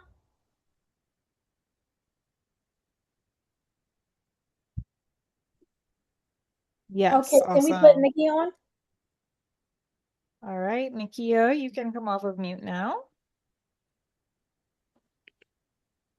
Good evening to everyone. How are you doing? Hi, how are you? Good. I'm good. I'm enjoying your presentation. I'm learning a lot. I'm so glad to hear that because I always, nothing is worse than when entrepreneurs are gathered in a room and they're not getting value because on the panel it's a bunch of people who aren't entrepreneurs preaching or telling you something about themselves. That's not going to do nothing for you. Yes, ma'am, I agree. I am a new business. I'm less than a year old, and I think I'm in I would say a heavy duty industry because I have big names to compete with. I sell diamonds. I sell diamonds, but I sell jewelry. But we focus on the diamonds, lab grown, moissanite, and natural diamonds. I get a lot Mhm. of great comments. I'm on all social platforms and I get a lot of great feedback. I do about five engagement rings a month, which I'm proud of because I started out not doing any. But I'm just Mhm. wondering how can I compete without calling the brand names because everybody in the Bahamas knows who the big brands are. How can I compete with them? Because I'm more affordable, I communicate better, and it's no pressure to choose something that you really don't want. Well, first of all, I think congratulations. I am so freaking excited to hear about your business. I think two parts here. I think that how you can compete is literally creating an organic group of jewelry buyers or people who are anticipating getting engaged or married soon, who you start to grow as an organic audience and a following, which I think will be interested because you have had, he had to crash. Come on, say hello to everybody. He see the people who you're saying five engagements a month, five engagement rings a month, that that is your, those are your holy grail people, right? Those are your people who can give you your testimonies. You can get testimonies from the people who are currently or have in the past bought engagement rings from you, and their testimonies are going to help you to recruit more people into your small community, your small audience, which won't be small that long. Now, the thing about what I love about a small brand competing in a big category is that if it's done right, small insider kind of like marketing, it tends to lean towards the idea of luxury, right? Like Yes, ma'am. That's what I'm leaning to, luxury. yeah, if you're leaning into, this is not for those people. This is for these insiders right here. Like, if you know, you know, right? There is Right. so Yes, much ma'am. FOMO about the FOMO when people hear if you know, you know. Now they're nosy and they're like, oh, now I have to know. And if you have a few strategically placed, like folks who have been past customers, who you incentivize them with something like a discount or whatever, but you consistently have them, kind of like the if you know, you know about Yes, this, ma'am.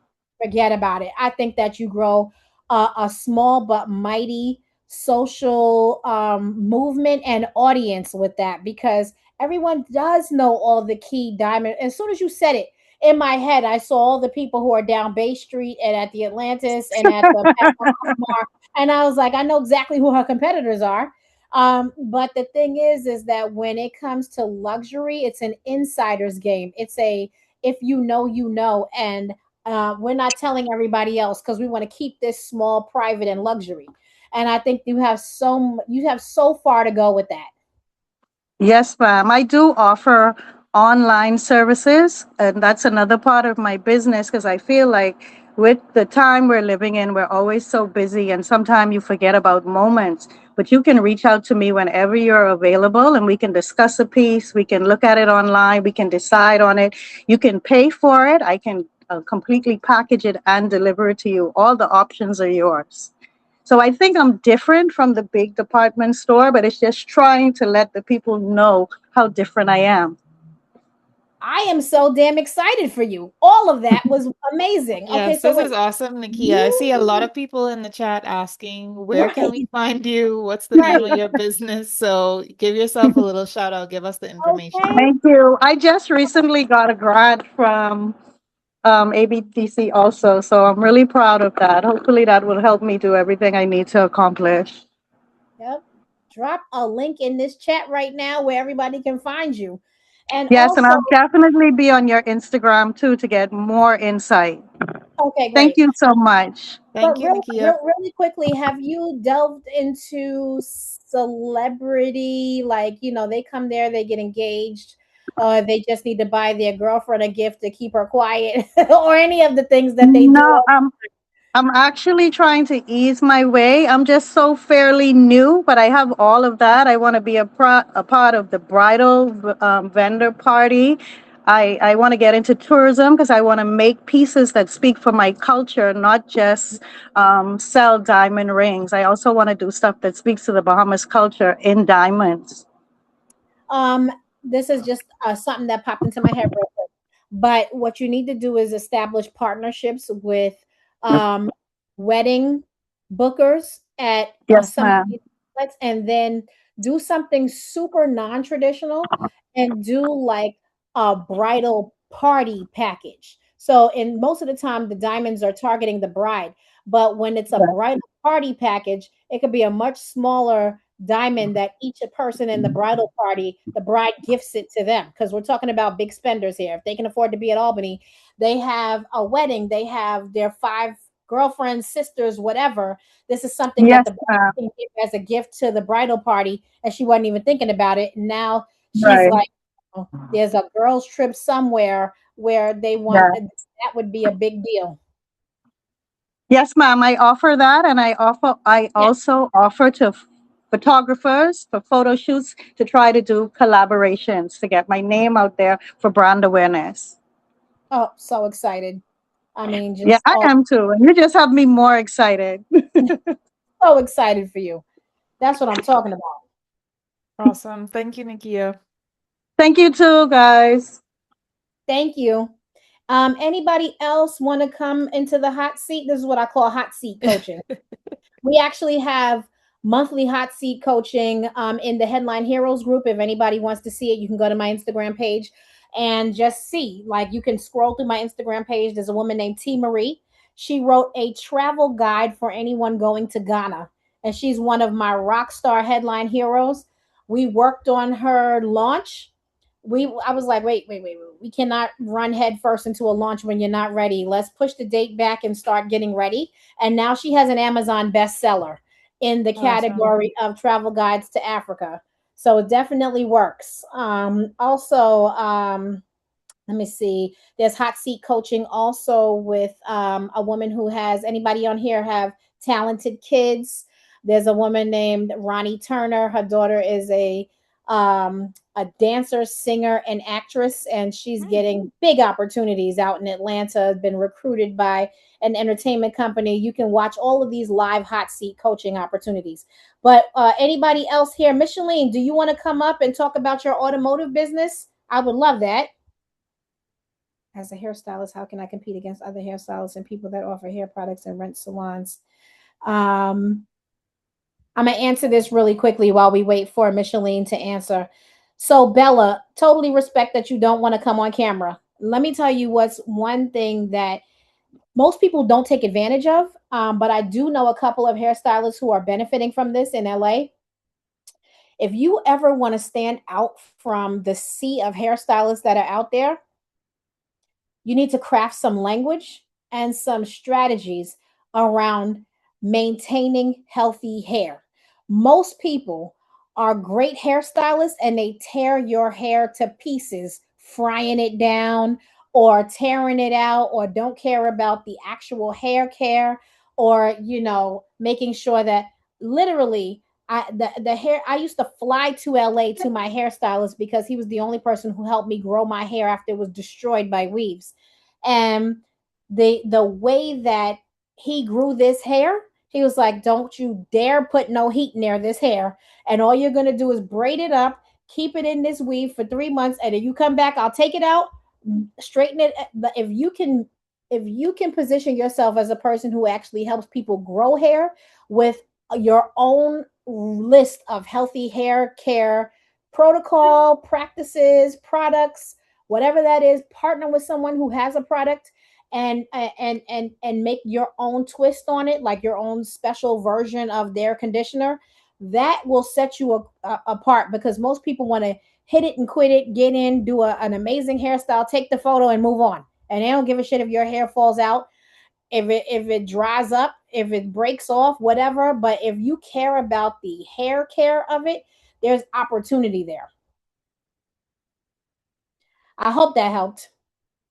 There's definitely other ways, but that catches people's attention, like the beautiful style with the hair care piece to help them grow hair. That's it. And also, if you have a non-chemical based products, a lot of people are looking for stuff without the sulfur and everything else Yep. in it. That also will help you. Yes. Agreed. Michaelette did send a question earlier. Michaelette, would you like to come on the floor or would you like us to answer from the chat? Let us know.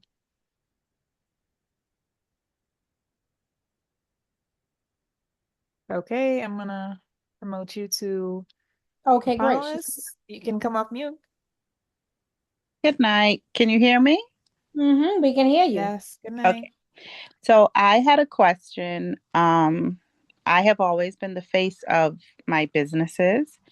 And in the Bahamas, when you get known or associated with a particular business and people start supporting, they kind of want to only deal with you. Mm-hmm. So I have a few other businesses that I want to start, but I want to intentionally start that without being The known. center. Yes. So Mm-hmm. I feel like it's very difficult because a lot of people support you. Like someone said previously, like your reputation precedes you here. Mm-hmm. So anything that you start, if you have really good credibility and everything, it helps the business. But, you know, we tend to associate the person with the business and not see the business independently. So, how do you, I guess, facilitate that? So I don't know if you noticed, but in the chat, Georgia said experiencing the same thing. And I'm gonna go ahead and raise my hand and say experience the exact same thing. For 21 years, we had an agency that, I mean, Saptosa and I, that was like the biggest conundrum we had. Because when you go and you get new clients, they buy into the magic of you and your personal brand and your experience and your journey and the way you talk about things. And quite honestly, I found hiring to be the most painful part of having a service based business, because there's two types of hires, right? There's the person who's in survival mode, just needs a job, doesn't care how the sausage is made. They will say anything to get the job, get in there, and then do the bare bones basic job. And then you're constantly having to be involved, and you can't step away because you can't trust how they're going to communicate or represent the business. And then you have someone who is super excited, wants to learn how the sausage is made, wants to learn how you do what you do, but they expect that you're going to teach, mentor, encourage, and provide all of this leadership and back rubbing while you're trying to grow a business, right?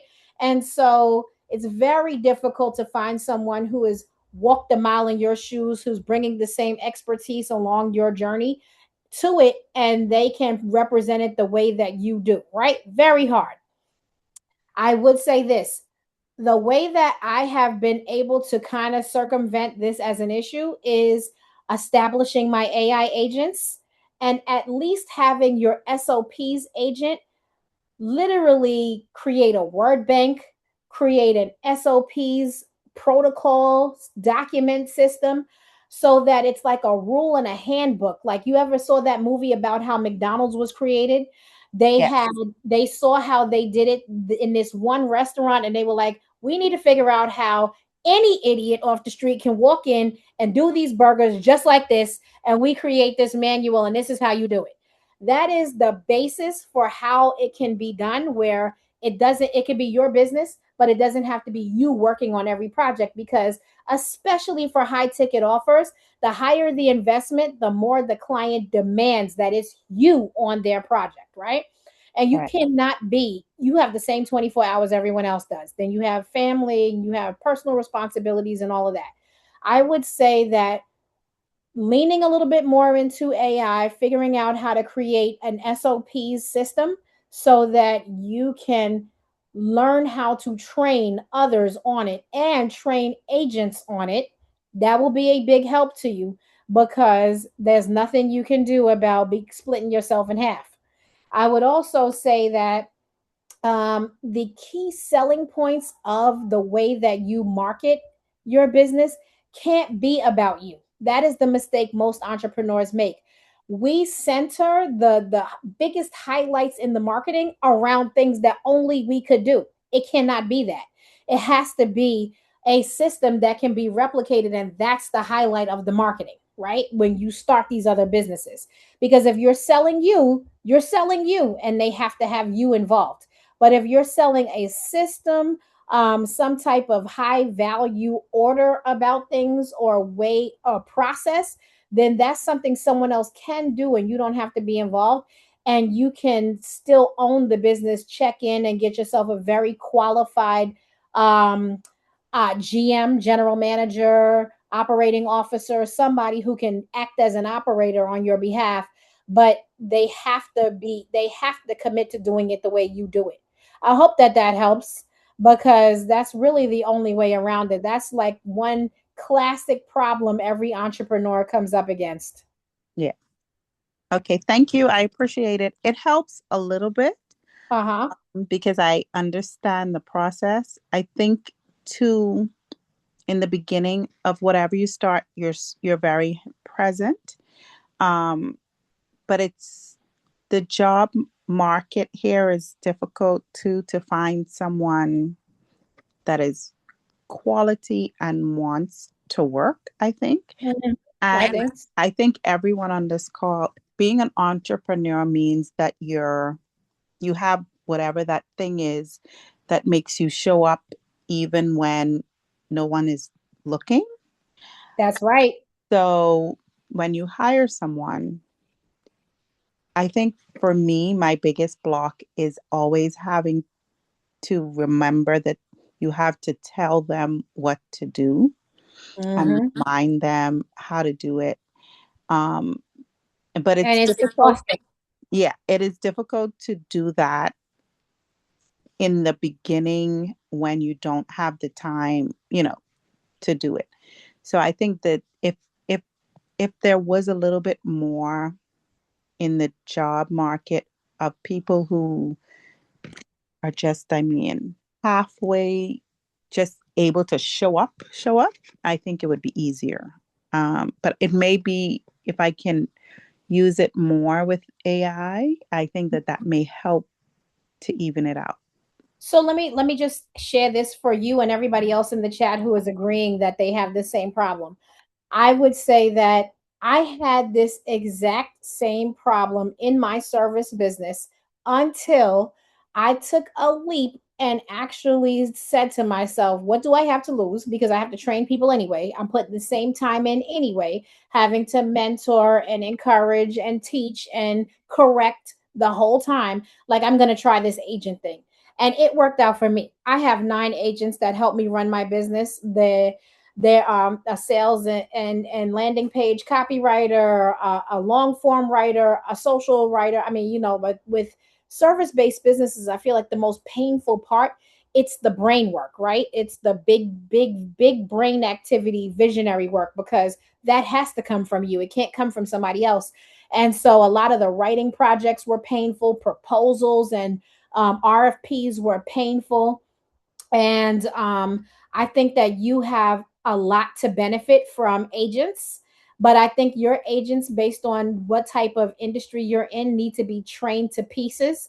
And I mean pieces. Like if you go and click that link on my Instagram page, you'll see them in the it's a 2 hour training, but going into the minutia, the granular details of how to train an agent to pieces so that it gives you everything that you need back. In some cases where you need a physical person at the front to be greeting folks, there's nothing you can do about it. You need a human being. But the back end of the business, the part that gets really messy and tedious and it's repetitive and you don't have to be a part of that, that can agents will serve you well in that. Okay. And that goes for everybody here. I mean, Well, I I'm looking forward to that. I've not tried that, and I'm really interested in it because, like you said, it is my most of my businesses are service based, but it is the thinking after you're off. Like if you have a company that's 8 to 8 or whatever, mm-hmm, it's that 8 p.m. to 8 a.m. mm-hmm. that really does drain you more. Um, so I will definitely look into that. Thank you, And how do I say your name? Is it Michaelette? Michaelette. Michaelette, let me ask you this question. Are you a mom? I am. Okay. So then you probably know a thing or two about the midnight mom syndrome. That's what I call it. It's when you have taken care of everyone, put everyone to bed, everyone sleep, and then you're up there from midnight to 2 or 3 a.m. and you're having the most productive hours of your life, but you know you're going to be in pain at 6 a.m. when your alarm clock goes off. That is what mom entrepreneurs are trapped in, and why I'm so passionate about the AI agents, because I feel like that 8 p.m. to 8 a.m. time is where we get caught in a trap because that's when the world gets quiet and when you feel like you can do some of the writing projects, the thinking, the creative, the marketing, who's going to come up with the ad campaign, all of the things that you just can't hire out because it has to come from you. And so you're stuck doing it in those late night hours. That's where I feel like an AI agent releases you from. Like it actually is a creative, a thinking, a brainstorming partner. That's why I even created the course. But definitely looking forward to hearing more from you. Definitely hit me up on my Instagram. Will do. Thank Okay. you. No problem. Thank you. Anyone else? A ticketed event in July. What are some effective ways to get people to buy a skincare product making workshop? Are they making the skincare products in the workshop?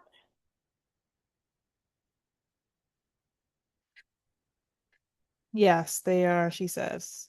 Oh, okay. Got it. All right. So this is kind of like a big, like everybody has their pot, their mixing pot, and they're making this. That is super fun. Yep. Um, I would say whenever it comes to any kind of skin or hair care products, the if you want to stand out these days, you're going to figure out ways to filter out the toxins. Everyone's worried about getting something that's healthy, toxin free, something they can use in their families, their kids. That's the first thing that comes to mind, is price point, and then the health factor.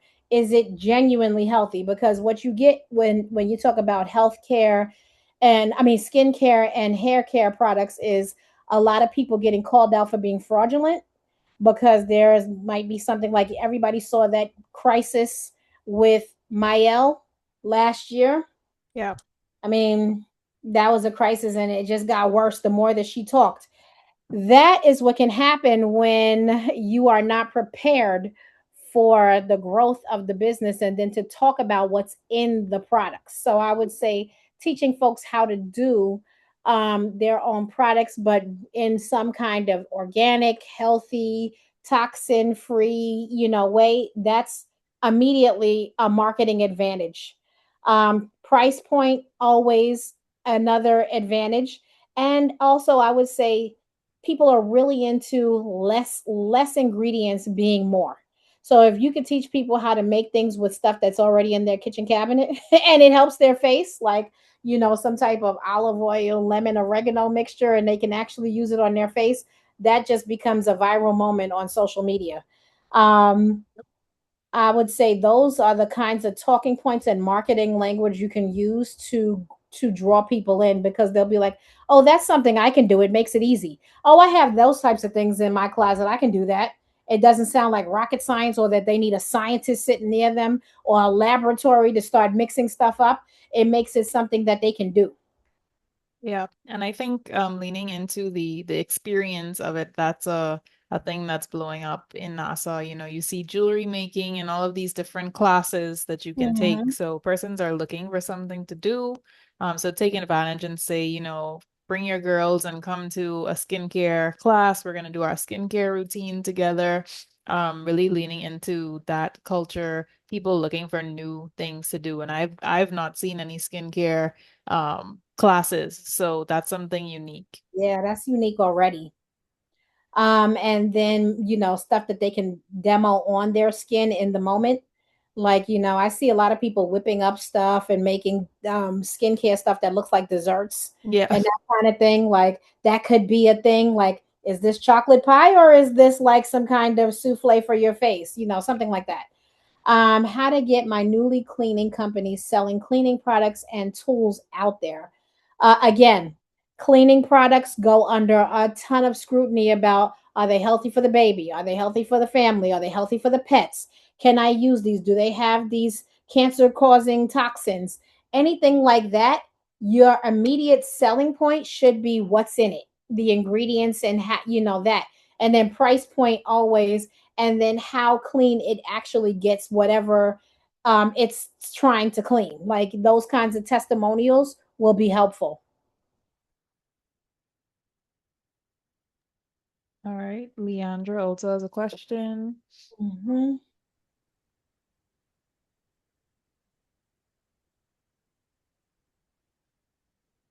I have lost my place.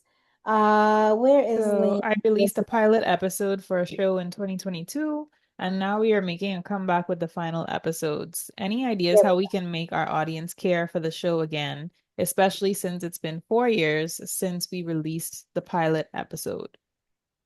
Um, yes.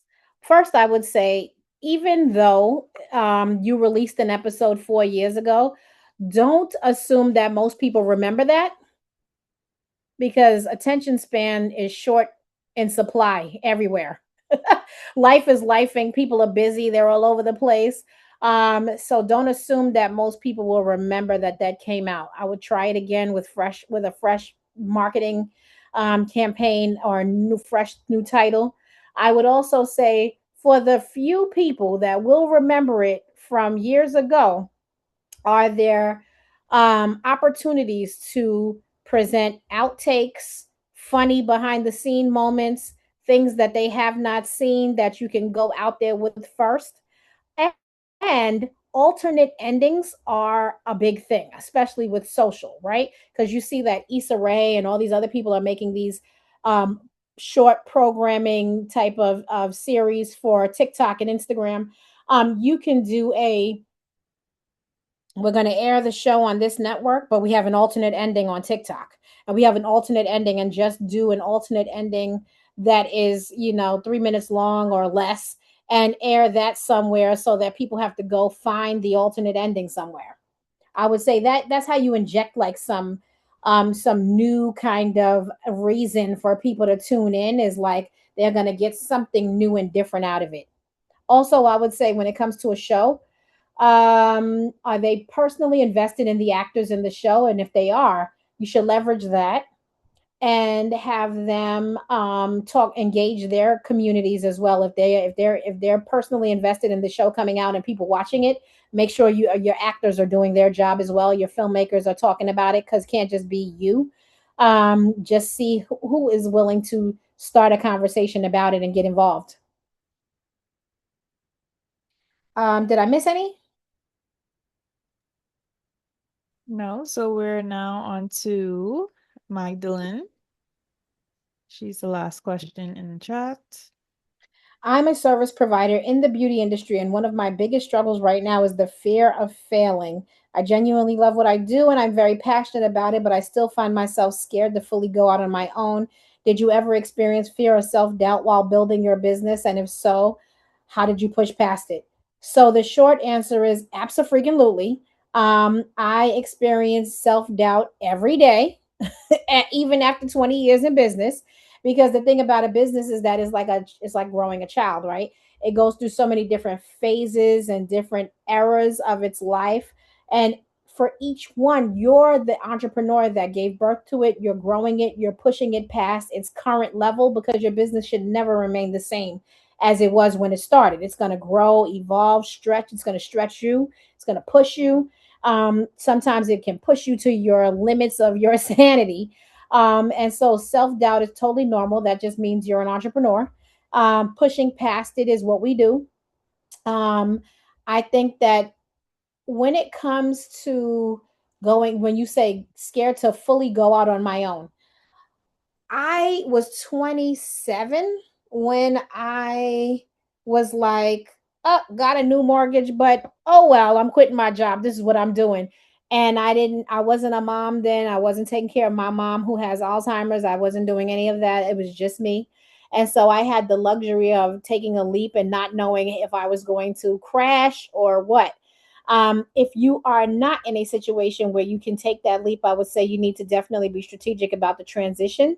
But I would say that as a service provider in the beauty industry, what I would focus on is my offer stack: low ticket, mid ticket, high ticket offers. Put them on a one central destination on some kind of website where people can go find out about you, buy these things, find out where the traction is. If you're able to put $5 a day on Facebook ads behind one of those offers and see where the traction is. And if you're getting traction somewhere, lean into it, because what you need to do is replace a revenue stream. Because when I hear scared to fully go out on my own, I'm hearing like I can't let go of my like paycheck. So I need to. And I could be hearing that wrong, but you need to start creating sources of revenue now. So it doesn't have to be a cold turkey situation where it's like, I'm quitting my job, I'm an entrepreneur now. It needs to be easing your way into new revenue streams. And definitely, service provider in the beauty industry has got to be one of the easiest ways to start creating like some income. I don't use the words passive income because there's no such thing. The hard work either goes on the front end or the back end, but it's going to go in there. But within the beauty industry, there is so much demand for quality work, right? Whether it's lashes or makeup, nails, hair, whatever it is in the beauty industry, people, there's a real shortage of quality work. So you definitely want to make sure you are leveraging your testimonials and your loyal customers, and put that offer stack out there, and put your reviews and your testimonials out there, and put a link to where they can buy it on your site. That's right. Consistency as well.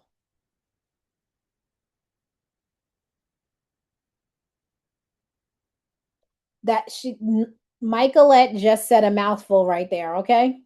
Because this whole new come with your hair washed and I'm just gonna style it thing, that right there drives me insane Yep. about the beauty industry. Insane. Okay. Anybody else who we did not get to? If we didn't get to you, please hit me on my Instagram DMs, so that, and then sign up for that masterclass, because a lot of what I'm seeing here can be solved with really good quality AI agents that have been set up to solve problems. Is there anybody who set up an AI agent in the last from the last session and they're using it? Blair, are you using yours? You're Yes, using yours? I'm using mine. I'm using mine. It's been great, It's very been great. helpful. And as you keep using it, it gets to know you better, it understands better, and the output is better. So I try to give it as much information as possible, but it's been really Mhm. helpful. Yep. And the more you use it, the more helpful it can be. Yes, definitely. Great. Yes, we'll be less restrictive and offer full services. What's that mean? I'll help. That's so nice. I need that information. Great. All right. So again, it's www.instagram.com/ShanteBacon.com. I mean Shante Bacon. If you're interested in the 15, yes. If you're interested in the 15-hour buyback, or you're interested in the PR playbook, definitely you can find those on my website, shantebacon.com, or the link on my Instagram bio. And we have another session that's going to be in person, and I hope everybody can be there. It's going to be at some point in June or July. And yes, these sessions give me so much life. I'm telling you, entrepreneurs are my people. To hear about all of these amazing businesses and all of that, like, I'm loving all of it. Entrepreneurs are really the people who keep make this world go round. We just don't get the resources that we need a lot of the time. Yes, so we greatly appreciate these resources, and we'll make sure that everyone has access to it. So we'll send out any resources, put things together Yep, based on the questions and what we went through in the presentation this evening. And like we mentioned, we'll also have this recording available on our YouTube page in the coming days, so look out for that. And so I great. think we can end here. And thank you everyone for staying on with us, giving Thank us you. 2.5 hours of your time. We hope it was beneficial to you and you have something that you can start on after this call. And we look forward to hearing from you. If you'd like to send us a testimonial, I'm going to drop an email in the chat, and maybe we can Yes. feature your business and talk about how this session or all three sessions have helped you in your business. And thank you again, ladies, for joining. Have a good evening. Thank you guys so much for your time this evening. I so appreciate you.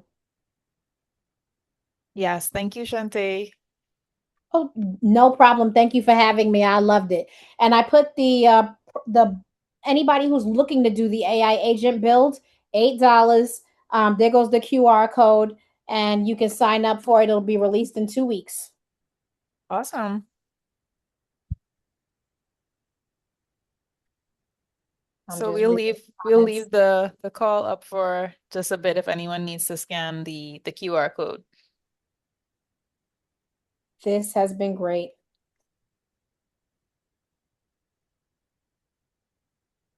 Great. Look at all these folks who said comms. They're going to do comms. That's what I'm talking about. I am excited about that. Yes, and I saw a lot of persons offering to help others in their industry. So I love to see that. Love. Derica, don't worry. You can still watch the session on YouTube, and we hope to have an in-person event with Shante in the coming weeks. So please look out for that. Hmm. I can't wait.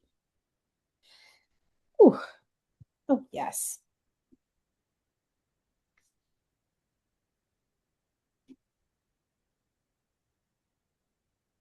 And the energy in this group is just so great. Everybody's businesses are Yes. so different, but so amazing. Yes. Very unique and Almost. interesting. Uh-huh.